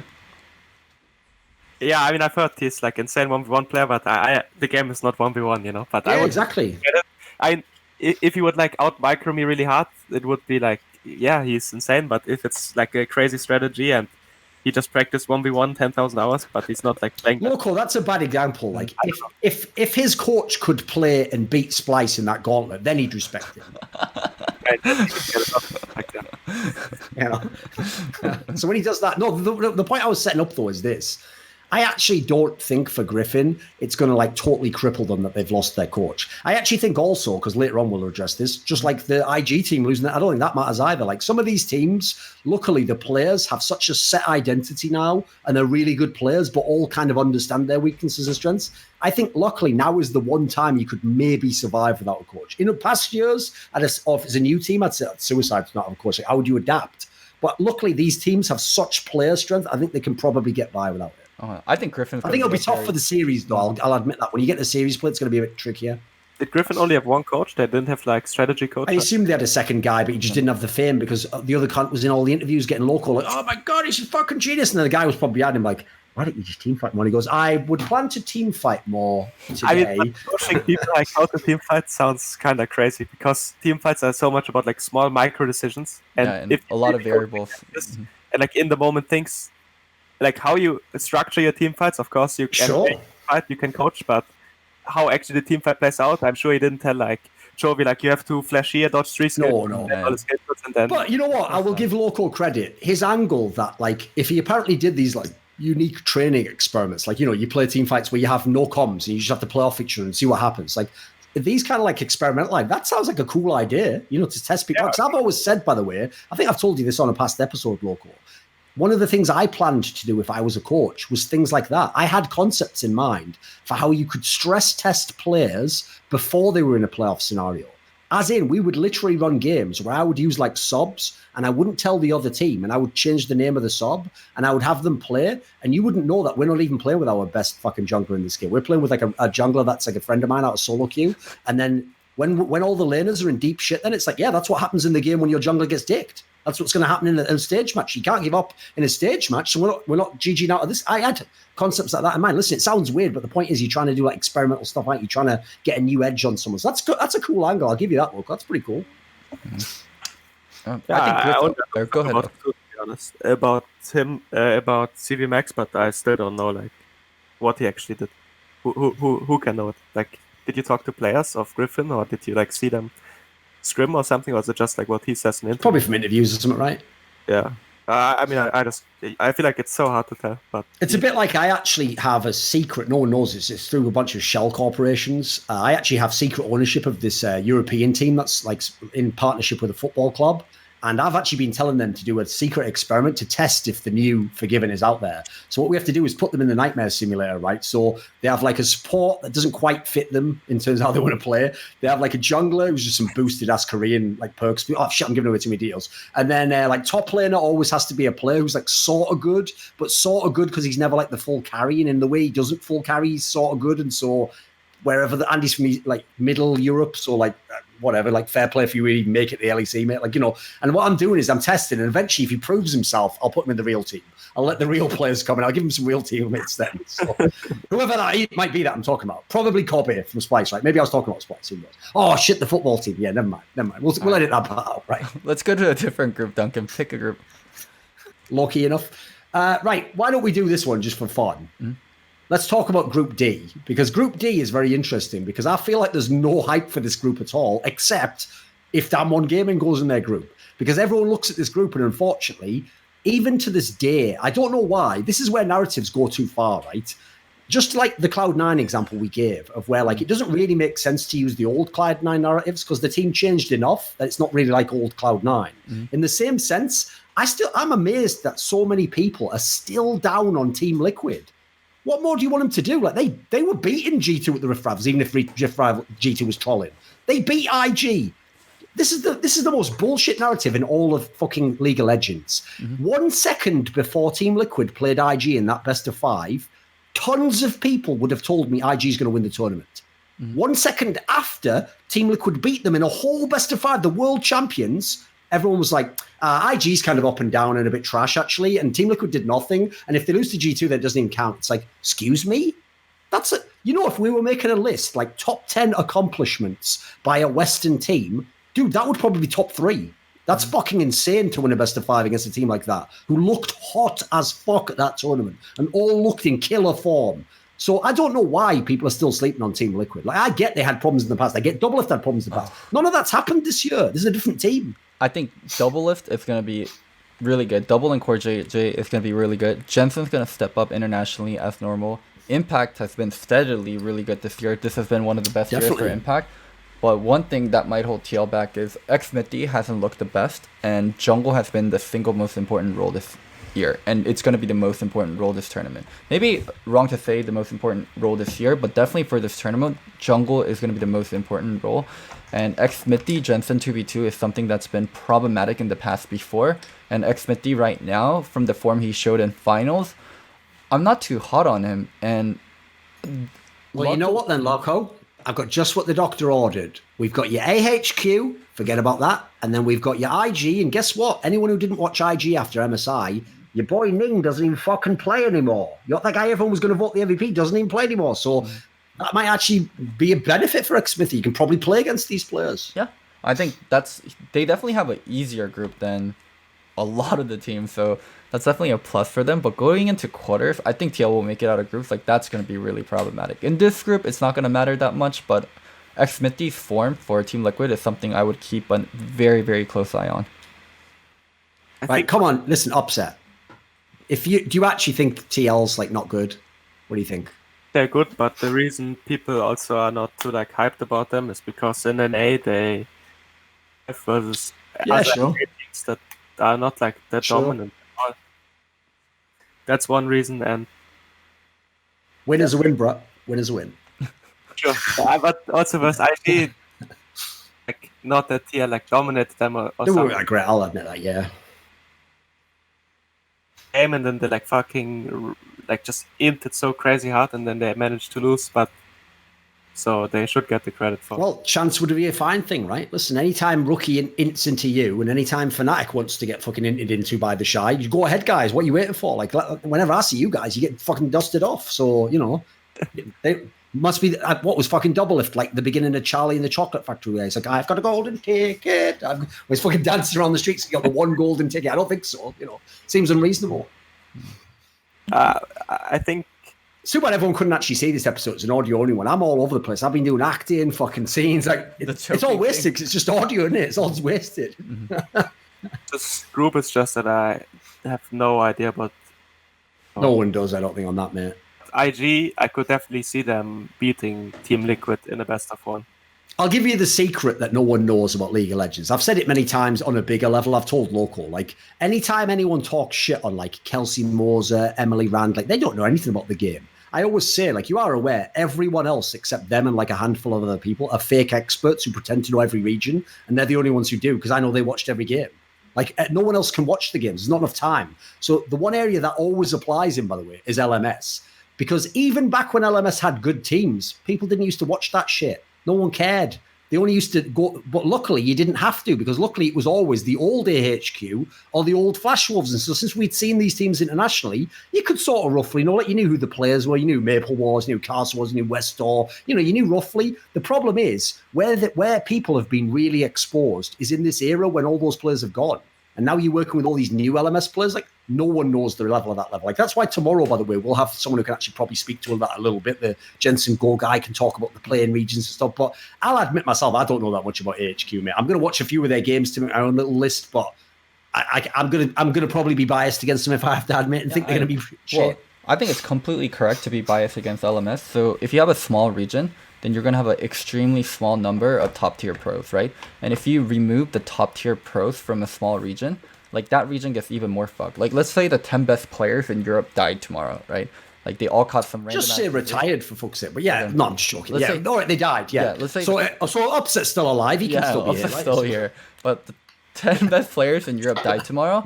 They actually wouldn't be make it 5, but yeah. They wouldn't be that fucked. Like throughout the years, like in a split or so, like new players in Europe will develop just due to the size of the region and size of the competition. But when you remove 10 best players from LMS, like that's a region that's gonna suffer very heavily and take a very long time to recover from. And that's kind of what happened. Like the best players from LMS all got poached to LPL, and even some of the coaching staff. So when you take the absolute top tier from a very small sample size, like they're fucked. Like LMS is gonna struggle for years. I would make some sort of joke there about like, you know, some player who would be dead then who's in like a lower fucking team, like, what Selfmade's dead? Oh, fucking hell. Now what we're going to do for, some stupid joke like that, like to imply my other side of bias, but whatever. Yeah, she hasn't done much yet, so have a better summer spit, mate. Right. What about this then? In this group, so there's the Team Liquid angle, the HQ one, like we say, we don't know fuck all about them. Let's just talk about IG a little bit. So, right, how much actual LPL do you watch, Opset? I don't, by the way, there's no judgment on this show whatsoever. As I said just before, no one is expected to be an expert of even more than their own region. So, you're pretty good in EU. You probably know something about NA, maybe a little bit about Korea. Do you watch LPL at all? The region I watch the most. Has it got all the ADCs?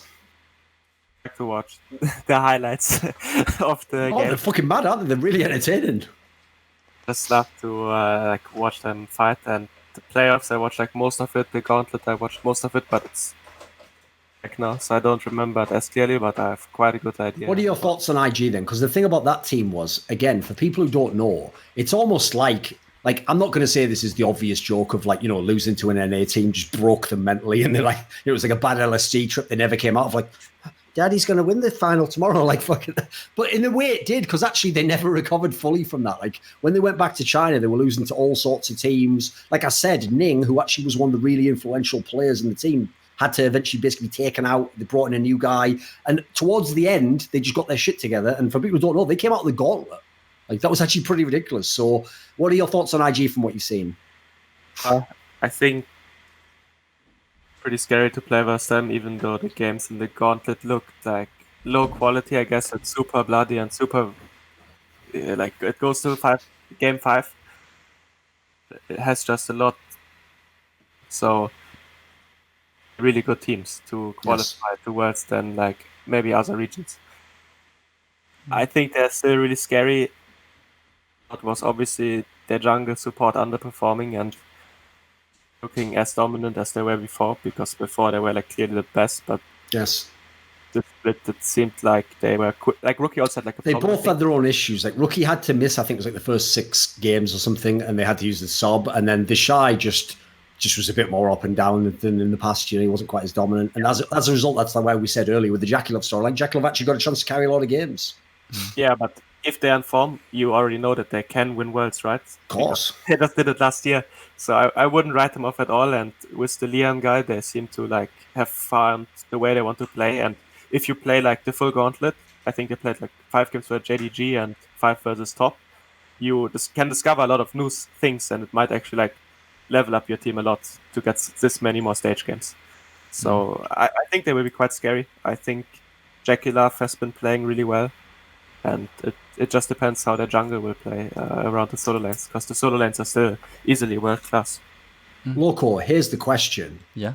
You said earlier you think jungle is the most important position. Now, here's the thing.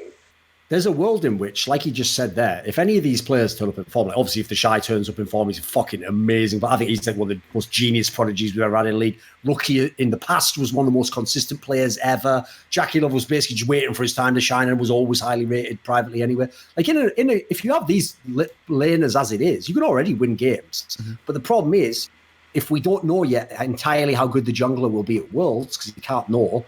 If the jungler doesn't turn up, can you actually win in this meta? Do you think with just all strong laners turning up? It's really hard. Why jungle is so strong? There's champions like Sylas that allows you to gank early, have impact early, and also carry later when you get gold. So that's a huge part of it. Like the jungle pool just got so much better. And another thing is because there isn't a lot of setup, right? Like junglers getting to places first and you being forced to check into that jungler's quadrant is really dangerous. Like when the enemy jungler invades the blue and you don't have control over it and you kind of have to guess and like walk into the blue and the jungler opens on you first, it's so dangerous. And the early game invades and like the small skirmishes that we talked about just have so much weight in the game now. So yeah, it immediately just makes jungle the strongest role. And so yes, you can win with not the best jungler. Like you can win even when your jungler's worse, but it's such an uphill climb. Like you definitely can't have control early when your jungler's worse.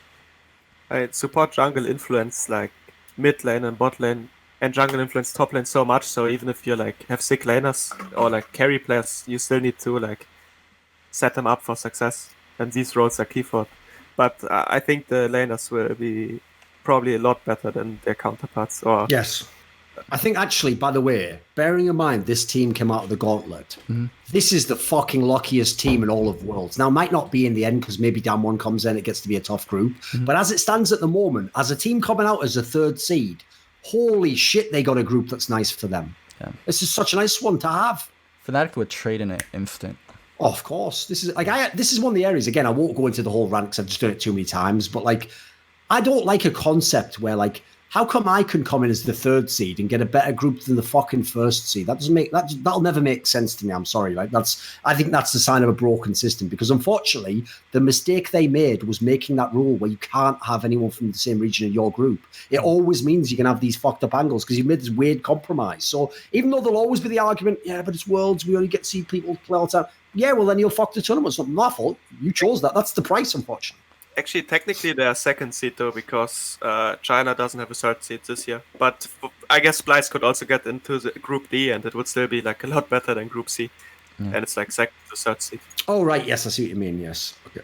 But yeah, the point still stands to be. They still got a better group than the first seed, though. Yeah, exactly. And this group becomes so much more interesting once Damwon makes it in here. I really want that to happen. Like nothing against TL, and nothing against IG either. But Damwon going in this group makes this group exciting, like makes this group like so much more invested from NA, from Europe, from China. Oh, especially because who the fuck doesn't want to see like the Shy versus Naguri?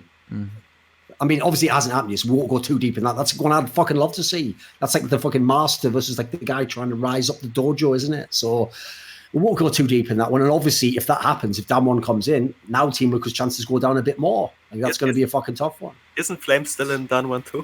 He's not. Here's the thing, mate. You don't realize this. If fucking Froggen was on the same team as like, let me think who I'd pick it. Well, like Caps, I obviously wouldn't be like play Froggen over Caps. Like, no, I'd obviously say play Caps. So like, I agree with them by the way. They actually shouldn't have. Like, I think they should have taken Flame as a sub, but I don't think they should play him. I actually do think Naguri is better in their team. Just in the moment. Like, just for you, and then he has to play and gets like counter picked, and then he will get murdered, and then everyone will say like Flame was never good. That's how. Yeah, listen, you got to understand, Upset. Even if my players do well, people say that shit. Like you have to understand the guy in the middle of the call. People can't see on the comms, Loco, obviously. This guy at the beginning of this year was trying to tell me like Froggen's like the fucking 7th best mid laner in the NA. said 7th. I'm pretty sure I said basically did. Basically, mate, you were right. You were like trying to borderline be like, should I put Demonte over him? I would never put Demonte over Froggen. Yeah, well, I don't know about that. You'd probably fucking sign him to a team or some shit. But anyway, whatever. That's by the by. The point is, people always try to hate on my players, don't they? They always try to go in on them, etc. Just because I don't pick the obvious pleb favourites, do I? Like, I just keep it real, like a fucking samurai, and just go with the people, keep the code of the Bushido, and actually play like a legend. Say, give me all the responsibility. I'll end this world. But anyway, enough of that. We've got to the one side there, right? I think we go to the rubbish groups now to talk a bit about them. So there's only one group left now, Group B. We talked about C, A, D. Now oh, you're right. Yes, there is. Yeah, you're right. So there's only B left. So B's the one that I actually find.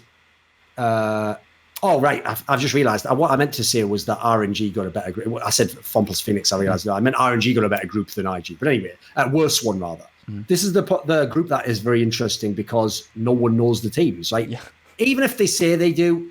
Y'all don't watch LPL. Fuck off. Maybe Upset does, and even then he admitted he watched the highlights because he's just like, oh shit, oh fireworks. I watched the playoffs. Yeah, he watched the playoffs, etc. as well. Yeah, and he goes like, oh fuck. So that's what happens when a sick AD carry gets all the resources. You carry the game. Anyway, whatever. Because obviously they all secretly dream of being Uzi I, don't they? They can't be him, you know. So this is the group that is FUN plus Phoenix, champions of China. You have J Team, so there's another LMS team that, again, admittedly no one knows. And you have GAM, Gigabyte and Marine Esports, who the problem with GAM you have to always remember is, yes, we remember them a couple of years ago when they did all that fun stuff like beat TSM. I appreciate stuff like that. When they were fucking up everyone's chances in Group B where Immortals were. Not as happy about that. Whatever. Allowing Fnatic to go through. Yeah, it's disgusting. But anyway, the problem is you have to remember it's not exactly the same team. Like the Levi guy, everyone loved the jungler. Obviously, he went all the way around the fucking world, didn't he? Like he went in such a bizarre scenario. He went to NA, didn't play, and then went to China and started playing some games. Like, so I don't know what LCS is doing at this point in time, but whatever. So because obviously at this point in time, 100 Thieves does just ruin players. We know that. So come on, Loco. Even though I know this is like a poison chalice, like, what do you think of this group that you don't know anything about? I think it's the group that the Western viewers care the least about. Like FPX is a very unknown name to the West from like the Chinese teams. Like most people know RNG, IG, even EDG. What's that? Even OMG before they know FPX. Like they're a very new powerhouse. And the star player on their team, Doinby, is definitely a team people in the West really don't know. Doinby is a really interesting player. He's, I think, a really good comparison for him is like Hai. If Hai had insane mechanics, he'll play a lot of. If he was Korean, yeah, a lot of oddball champions like Maokai, Nautilus, Pantheon, Kled, and while he's not the most mechanically talented mid laner out there, he's very smart and he'll opt into these matchups and he'll have very good synergy with his jungle. So he'll be able to 2v2 some of the best Chinese mid laners along with their junglers just due to matchup knowledge and also general game knowledge and what he wants to accomplish on the map. And he's the main engine for this team. He enables the team to do stuff like early bot dives, early top dives, and really get snowballing.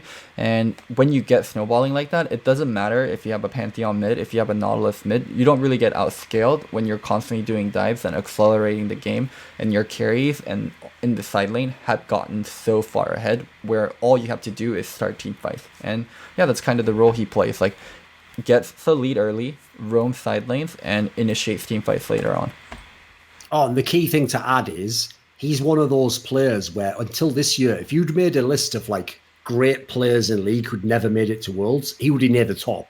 Like he has a bunch of times had really good teams in China, but the problem is when it came to the Gauntlet or came to the Summer Split, they would be the ones who found a way to just fuck it up and not go. Like, you know, obviously like the example here would be like Vizzy Chachi, right? Like that's the person in EU who everyone's always thought was good, but he never got the chance to go. He was always just missing out. So like I would say I agree with that. It's always the comparison I gave is High because he's so definitive to the team. One player I want to ask you about though, Loco, because this is someone people won't know, is an old school player, Gimgoon. Yeah, because this is the guy where, here's the funny thing, I'll give you a very quick story. Ages ago, there was a team in Korea, which was the up-and-coming team. It was Zenix Storm. Yeah. And everyone on this team except Gimgoon got their shine. Like my boy Coco went off, Swift was there. Like all the players got, Arrow was in it, I think, wasn't he? All these players got their chance, right? Gimgoon was the only one who didn't, and he went off to China, and he's been there for ages. But now he's in a team finally that's actually the best team in China. So I wanted to know, look, do you have any interest in like details or old stories or how Koreans think of him?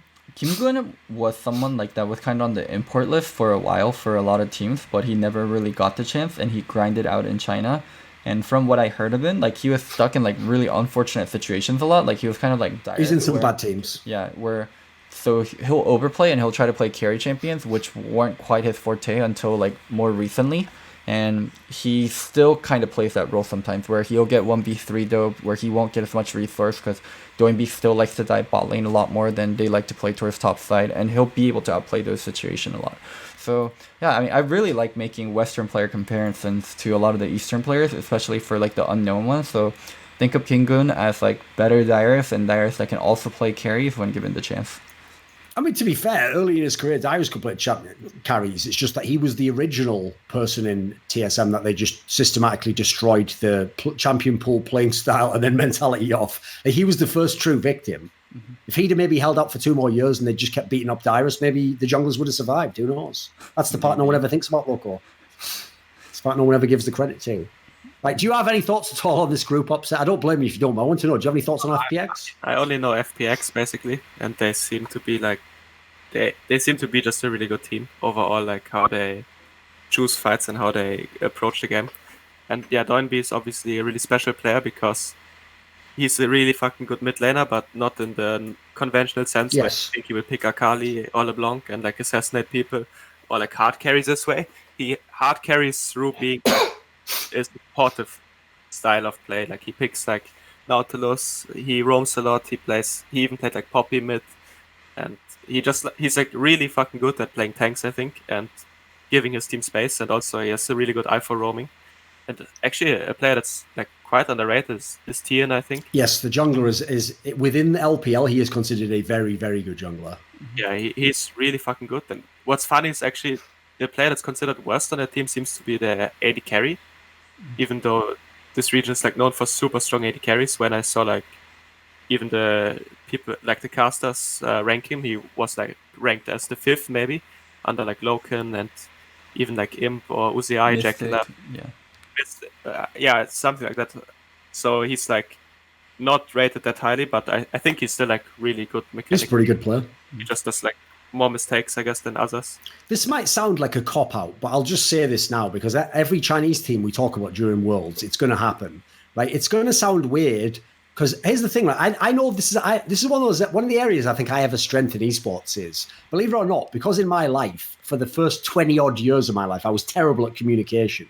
That's actually what I've spent most of the rest of my career trying to focus on, to become very good in communication. Hence why I put so much time into becoming an interviewer and writing to learn how people perceive what you're saying, etc. And so one thing, if you notice on talk shows, I'm pretty good at, is seeing where like two people just have like a disconnect, but they don't know what the disconnect is. They just think they disagree. But sometimes actually, if this one person just knew like, what he means by that is this, then he'd be like, oh, right, and the conversation could continue, right? So I think one of the flaws that makes China perpetually underrated in terms of players is if you ever tune into the English broadcast of the LPL, you will think, these are the most biased casters in the world. Holy shit. They're telling me like 7 of the top laners are really good, and 10 of the junglers are good, and 8 of the AD carries are good. And like, here's the problem, guys. In every other region, you'd be right. Like, even in Korea, if you said there was 10 top laners were going to win, like, you'd be overrating it.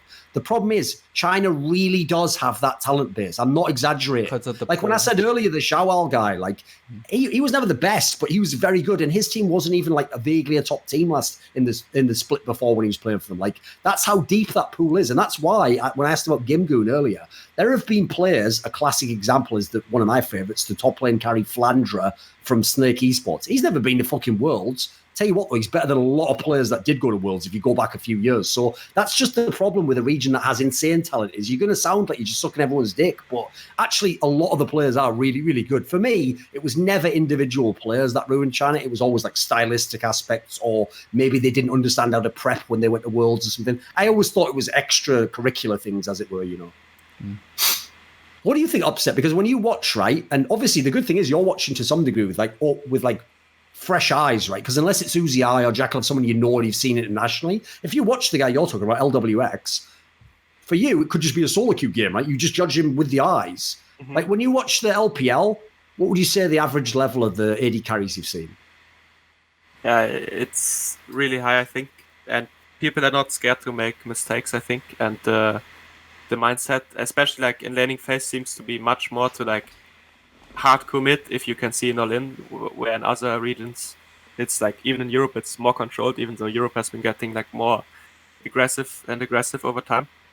These players just push it a lot harder, and if you play with someone that will push it really hard, you have to know your limits or you will just get punished. And it seems like the playstyle is just pushing you to become really good mechanically in these situations because you encounter them so many times. Yeah, LWX like seems just like a really good mechanical player, but he has like some flaws where he gets caught, or he's maybe not the best at like maximizing farm and stuff like that. But him and Chris were like quite good especially when I watched him like play Lucian Pike. They're like really fucking good at these champs, for example. Because I actually think, just from a narrative perspective, as I said before, if you watch the LPL, it was depressing when Doinby just never went, basically. Like, he was doing all these great things. I'm glad that actually this is a group where like he should absolutely get out of this group and finally get to play in the playoffs. Because that's the thing. I don't overrate people. Like, I don't know. Maybe if he plays a proper Korean team in best of 5, maybe it wouldn't work out. But I'd like to see the chance. Like, I think he is someone who's had a brilliant career and has done some great things. And you want to see them at least get the shot at it, you know. What people don't know about me as well is I actually learned years ago, this might sound fucked up, but I actually learned to enjoy even when the people you like lose. Because what you basically have to understand is, if it wasn't heartbreaking to lose, if it wasn't crushing, if it wasn't like, that's unfair, or like, you only get one chance, what the fuck, why don't you get more chance? If that wasn't the case, there also wouldn't be the glory of winning. The winning is also counted to that. Part of winning is even relief sometimes. The fact you didn't lose, right? It's all the pressure. Like, when you're in a super big final, sometimes everyone's nervous. It's very rare you have some super player who's like, I'm beyond all that, like transcended the fucking scene. So as a result, the reason why you stick with players even in the hard times is because it makes the victory even sweeter if it comes later. Like, the best example ever is like Score winning the LCK, right? Do you think everyone would have had that emotional outpouring if he'd already won LCK 2 years before? No. It made it in his... Listen, it didn't make his career better. It'd be better if he'd won many titles. But it made the story way better. Mm-hmm. So basically, next year, Froggen probably gets the MVP. No, whatever. Whatever. You see what I'm saying? I'm pretty sure this group's the easiest one. The problem I have is this. This is why I'm actually quite interested when we do the show tomorrow, because obviously I need insight into some of the teams that are like J-Team and GAM and stuff. I'd like to know, like, how good are these teams? Because the key thing for me is, remember, the Damwon team, I believe, can go into this group as well, because there's obviously no Koreans there. So in a world, if they go in here, well, Damwon's a very unproven team. They've barely even had playoff runs until recently. Like, those are the sorts of Koreans. This is a conversation actually Kelsey always brings up. She basically thinks, it's sad that she hasn't been able to do articles for the last few years because she was too busy coaching, because some of her best articles would have been these last few years. She had some really genius points that, if you thought about them, like elevated your thinking on the scene. So she was the first person I ever met who made the point that all of our way of thinking about Korean teams and Korean dominance is skewed because of SK Telecom. Yeah. Like it would have been different if every year, right, a new Korean team came along and just smashed worlds. It was a totally new team. Like, 1 year it's a Faker team, then next year like Pawns in a team, then next year Chovy, and then another year like that would prove that Korea is just the absolute best. You can't fuck with Korea. But it wasn't. It was one team that did it all. And listen, Rocks Tigers was very good as well, but you know what? They could choke in finals. Samsung, I guess. KT can choke in finals. Samsung did some things, but sometimes the problem is, like, SKT made us all think Koreans, who already were the best, were even better. It's like they're unbeatable. Whereas I think in a world where, like, the Damwon Gamings of the world, and obviously teams like Griffin, they also have their flaws as well. And some of them are mental. Like, they're not the impossible Korean robots. Like, they never lose. Like, you can shake these people in theory. So I'm very interested to see what a team like Damwon does in any of the groups. So even in a group like this, well, remember, the pressure in this group, Loco, would be you're not allowed to lose to Chinese if you're Korean. Mm-hmm. We're not going to get into the whole thing, but that's just a whole political and national thing. And secondly, holy shit, if you get upset if you're a Korean team by a team like J-Team or GAM, the world will melt down, mate. You may as well just change your name and sign up to the LPL tomorrow. Like, don't bother going home at that point in time, right? Don't you think the pressure would actually be pretty big on Damwon if they're in a group like this? I think that was like a new enough team where even if they drop games, like, people won't crush them so much. Like, I think a lot of the hope is riding on SKT. I think Korea is so high on SKT right now. I think Korean fans will be understanding when Donovan loses to J-Team or to GAM. They'll definitely flame, but I think majority of the flame will be safe. No, they won't flame. He's not going. It's Naguri, but. I think Griffin. They can't all be good jokes. No, usually Korea is like 40% SKT and then 30% between 2 and 3. But right now it feels like 45% SKT, or let's say 50% SKT, 40% Griffin, and then like 10% expectation on Damwon. It's just Griffin and SKT are such huge names this year, where Damwon just like squeaked in, and people don't care as much. Yeah, but maybe it's not just also like externally that it's the fans that give them so much pressure, but probably the expectations for themselves. Oh, it's a lot of that, yeah, for sure. It's probably like even worse. I'll tell you something very, very sad, upset. And when you hear this, actually, you won't like envy Korean players and think, oh, like, if I was skilled, it'd be great to be Korean. Right? It wouldn't, because here's the really, really sad thing about Koreans. So, like, I'll give you a great example. When TSM failed at Worlds, when they had Double Lift and Bjergsen, and because the expectations were high, even though they were an NA team, because they had these really sick players and they had the really dominant splits, right? Afterwards, when all the fans were hating on them, they would always come out and they would never be angry with the fans. They'd always just sort of be like, like, we apologize, like, we know we didn't meet your expectations, we'll try again next year. Even though they meant some of that to some degree, they didn't really feel as bad about themselves as their fans that were hating on them, right? The sad thing is, I'm not exaggerating. Koreans, even the best Koreans, really do have like mad insecurity like that, where if they lose, they'll be way too harsh on themselves. Like, it's actually depressing sometimes, isn't it, Local? Like, some of the stories of people who are like in the West, if you had like an amazing career like the Griffin guys have, yeah, you'd be called a choke for not winning the finals. But we'd also still really praise you for getting on the final all those times. We'd be like, you're still fucking amazing players, like, you're legends.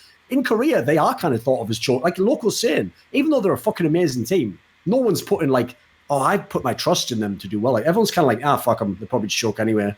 It's kind of harsh, and I'm sure they themselves feel that. Like, I bet that's why actually Korea is infamous, by the way, for having players and teams who are amazing, but if they get the string of losing finals, they just keep doing that. Because the problem is, it gets in your own head, doesn't it? Korean fan base is really weird because there's a very definite female fan base. There's a lot of nutters in it, basically. Male fan base too, and then like how they interact with each other, and like the expectation for the teams, and like how a certain fan base might defend a certain team and a certain player, where the other fan base will actively shit on them. There's just such a clear divide in Korea. Basically, you know that shit meme back in the day when people were always like, "We must protect it. We must protect. This is too precious." When like when the fangirls, like basically reckless fangirls, let's be real, or Hyanen's girlfriend, whatever. They would always just go way too far, wouldn't they? Like they got way too emotionally attached to the player. Like imagine that, but it's not just one nutter. It's like like a 1,000 of them, and they're all at the game like they're like little fucking children of the corn. Like, hello, faker, please accept my cupcake. That's definitely not poisoned and eat this, you fucking idiot. I've always told them, why do you eat those cupcakes? Like, I know they're not a Twitchcon, so it's not that dangerous, but fucking I'd stay away from them cupcakes, mate. I'd even lie. I'd be like, oh, thank you. I can't wait to eat this. Then I'd go around the corner like, and then come back. Oh, I'm too full for another one. That was delicious, that one. But Khan's going to eat the rest. And then we'll just see you at the team house later. See, I'd even be sinister. That's how I'd get rid of the players I don't want local. From fangirls. Yeah, we're not talking about Lulu. Okay, let's all pick a decent joke at the end. Let's all pick on Dade Award, and then let's end the show, because this is the last time we could do Dade Award before the tournament actually starts. Right, Upset, are you aware of what the Dade Award is? Because you were about 8 years old when it came out. It's really high like 12, but the player was really high expectations. That's like you think will massively underperform. Yeah, it's basically the player where like they almost you would literally almost bet like they can't fail. Like they've been so sick domestically, like they should have high expectations, or like Dade did. But then the problem is they go to Worlds, and then here's the thing: it's not like every time he was totally shit, but he was definitely way more underwhelming. He was never the player he was in Korea, for example. So like, what's funny is for people who don't know, the actual Dade Award, that name just got too popular, so we can't find brand names. Like if you tell someone like, oh, I need a Band-Aid, like was that actually Band-Aid's a brand? Like, it's actually a sticking plaster. Yeah. But Band-Aid is a more popular name than sticking plaster, right? Mm-hmm. The problem is it actually shouldn't even be called the Dade Award. It should be called the Clear Love Award, because this cunt did it every fucking year. Every year, certain people, K-Boss, were telling me like, oh, now he knows how to gank, and now he does something before he gets 700 CS. And then he would still go to Worlds and he'd be like, right, well, I'm just going to bet all my money and my house and my family on him not making the semis. I'm now rich as fuck. You've lost everything and all credibility. So work back up, Kelsey Moser and Frosco, and you're going to have to work from nothing again. Just like he had to work his way back to Worlds. They had to work their credibility back up until he did it again at Worlds. So basically, the Dade/Clear Love Award, I want to give him credit here. He is a fucking perennial fucking Worlds choker. He deserves to be recognized as much. Who are you going to pick, Loco? I already know. This motherfucker's going to pick like a Griffin player right now. Yeah, he's going to do it. So I'm actually deciding between two Griffin players, Tarzan or Toby. You're taking Tarzan, right? Well, Tarzan or Toby. Be it on your own head. Go on. What's the reasoning, at least? What are you thinking while you're trying to make this decision? They're extremely good players that are extremely polarizing. They're amazing at certain parts of the game while lacking in certain parts. Like Tarzan, early game proactiveness, like Chobi outside of lane. Like they definitely are lacking in those parts, but the other parts make up for it so much where they're not tested on that end so much. And also I think CV Max not being there is pretty big. Fuck. God, I think I'd rather go Chobi. I think Chobi is a little more shaky just from like my feel of it. Like it's more of a feeling thing than anything, but I'll go Chobi for my Dade Award. Here's the thing, just to comment on that, I hate the Tarzan one because like here's another reason I don't think CV Max is that good. You don't tell players like Tarzan how to play League of Legends. Like compared to I don't know CV Max, but I would guess he's not a genius at League of Legends. Like Tarzan, I think is a genius at League of Legends. So personally, I think having a player like that skews how your reputation goes, because you can't replace a player like that. Like the difference is if I took Tarzan or another team, made another team, would CV Max get anyone else as a jungler and be as good? Probably not. Mm-hmm. So the angle on Chovy, I'm kind of with you on that one, because I actually think in some of these finals, I think sometimes Chovy was one of the chokers. I actually think Viper even sometimes was better than him in some of the finals, even though I think he's a worse player. So if you look at the group he's in, this is the perfect group to get the Dade Award. Because here's the thing. You could lose to G2 whether Caps plays better or not, but Caps certainly has a chance to style on you because of his style of play. But God forbid you are Chovy and you lose to Niski. That's going to look... Listen, even though actually Niski's probably like... I would say after the playoffs, he probably has earned his rep that he had over the year. Like, now that he's proven, he's still not supposed to be at the level of, like, a guy who goes to the finals of Korea all those times, you know. Like, he was a guy who was playing in Splice last year in Europe. Like, if you're going to lose to him and Caps, and then who knows who else is going to be the fourth... Like, there is a universe in which Griffin failed. Maybe Chovy is the player. I don't mind you picking that. It's not a bad one, actually. Do you have someone in mind here, Upset? When I look at the teams, I feel like players that could underperform that have high expectations are most of the time quite consistent players. Yeah. But the only one that I could see like have a terrible tournament, even though I really don't hope so, could be actually Caps. He might be like really underwhelming because he plays versus two teams that have junglers that really know how to gank, and especially gank mid lane. And he loves to die mid lane.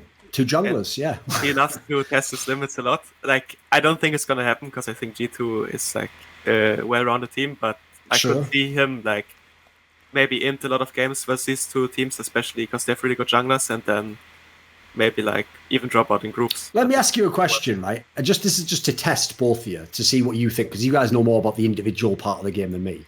Right, one thing I always actually did think Koreans were next level at compared to the West is back in the day, Koreans were easily the best region at like not blowing flash when you know you're going to die in a gank.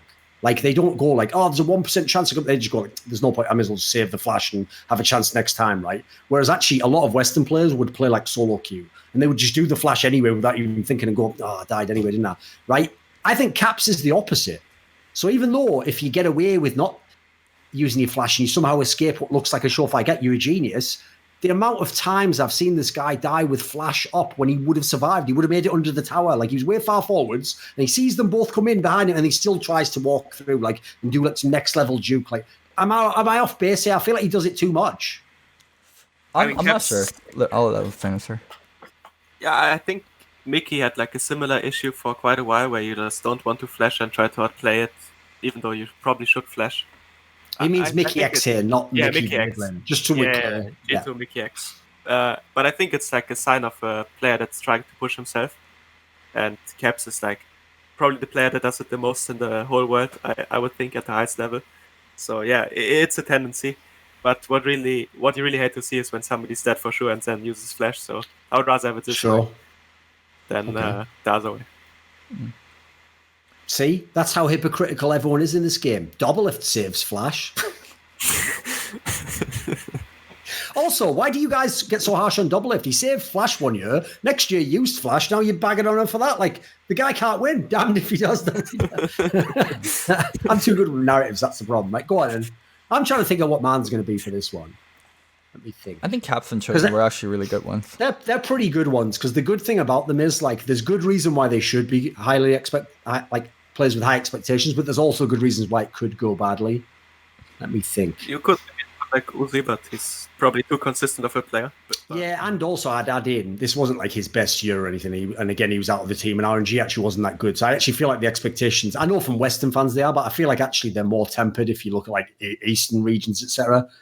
But they were still in the final, right? And it was like a close final. But yeah. Because the big problem I have is it's really hard to pick IG players. Because like I say, if you watched LPL, some of them were underwhelming anyway. So like, here's the thing. I actually might have said like rookie or something, but actually he wasn't really rookie in this split anyway. So I don't know if that would count for the actual high expectation. Let me think who's got high expectation and could fail. I mean, I'll tell you the obvious one. Y'all are going to hate it. You ain't going to like this one, but let's go. I'm going to take Perks. Because first of all, and this is a point that I know someone in this call wants to join me on. You know, when everyone says this, right? Here's the problem, Upset. If someone says, right, first of all, it's already cancer that they don't say he's an AD carry. They go, he's a bot laner. As though like there's a new role all of a sudden. Like, motherfucker, like most of the champions are AD carry. He's not playing AP shit, is he, half the time? So shut up. Anyway, this is the problem, right? When they talk about him, right? If I ask you about Uzi, if I ask you about Doublelift, if I ask you about Forgiven, even if I ask you about Reckless, you're going to say things like consistency, mechanics, like, you know, ability to win team fights. These are the first things you'll say as an AD carrier. These are the basic, like, high, like, criteria we judge them by, right? Why is it that the first thing everyone will say about Perks is, you know, he plays mages as well, and that makes him more versatile than anyone? Oh, I'm sorry. I must have missed something. Is AD carry about versatility. I thought AD carry was where you have 3 champions, you just pick the one that isn't banned and isn't the counter pick, and then you just try and get CS and then win the team fight. Am I missing something? I've not been watching the last 8 years of League of Legends. So that's one angle I wanted to get your take on, because I know you have some thoughts on this, right? If anyone goes and looks it up, aside from the troll games, he hasn't even played that many fucking mage games. He just plays the AD. Tell you what, why does he play Zaya every time it's up if these mages are so sick? I mean, yeah, this is like an insane narrative. But if you look at actually the champs he played that were non-AD carries, it was one Syndra game, and it was like where AD carries were actually banned, or bot lane champs. And then there was one or two Yasuo games. Like Yasuo, he really likes to play. Yes. But it's not really a mage either, right? And it's also kind of... Even does attack damage, for fuck's sake. So yeah, I mean, Perks definitely gets rated with other criteria than other players, also because he like role swapped, so he gets like extra points. But he also has like the best team, obviously. Like if and the problem is, if you notice, every one of these factors basically is a thing that you could argue makes it harder to know how good he actually is, isn't it? Yeah, but also like I know he's like super smart about the game and about like how to create advantages like in the game, not just for his role. So all his knowledge gets like rated extra for him too. But if you just look at him as the AD carry on these metrics, I think he's like really good. But I wouldn't say he's like necessarily the best. But sure, he's for sure top 3. Like if you rate him like this, but if you look at everything and if you look at his team success, it makes sense you rate him number 1. Yes. But if you would like, I was number 2, like both voted. If I was in the number 1 team, I'm quite sure I would get the most votes too, and the fans would think, "Wow, he's the best AD carry now." I'll give you the setup. Same thing. Here's the comparison, right? Imagine Perks played in Schalke. When would he ever pick Syndra? When would that ever make sense with the strengths that Schalke had in their squad?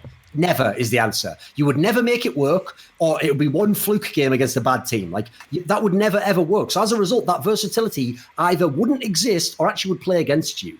Like if you're a team, yeah, like mages are good for like having, you can blind pick them, you can flex them. Like if your solo lanes can play them really well, it's good.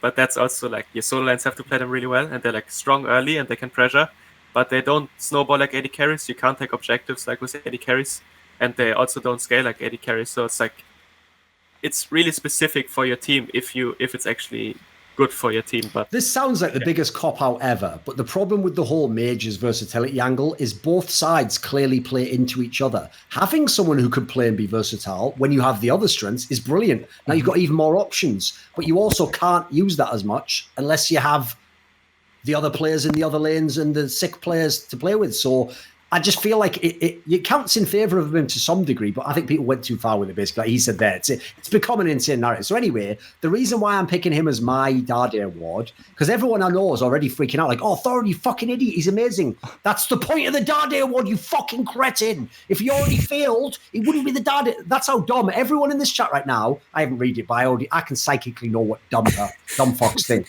Everyone on Reddit who's going to watch the first part of this, and before they even listen to this part, just type it all out. They're all going to be going, said fucking Perks. But the whole point is you're picking someone who, like, it could happen, but it hasn't proven yet. And this is the key thing. What's great is everyone's going to tell me Perks is the clutchest player in the West. Yeah, he is. You're right.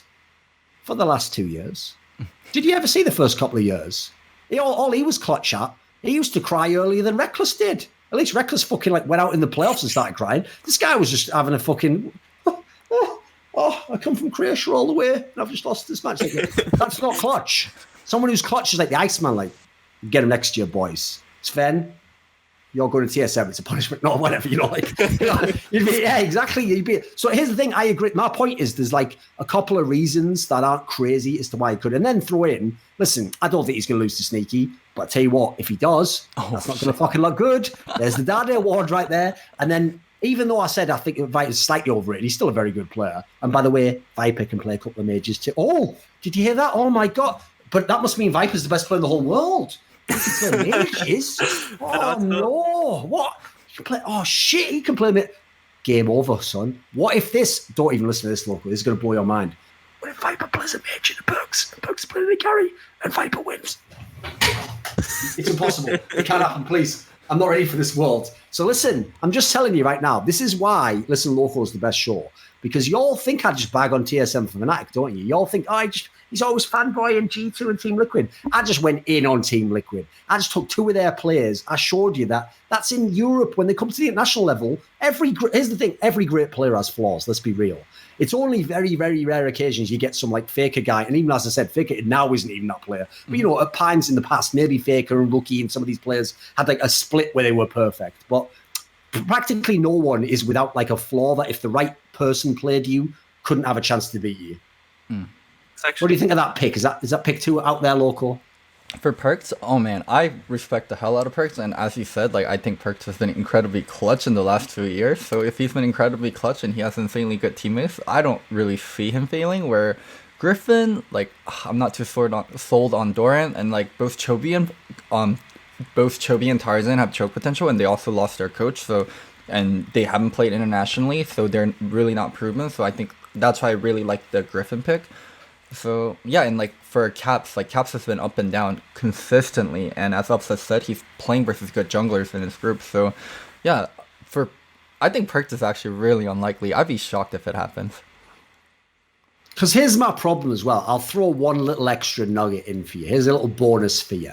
So one of the main reasons everyone tells me Perks is like bona fide, amazing, god tier world international player, it's because of SK Telecom, right? You remember that when he played against SK Telecom?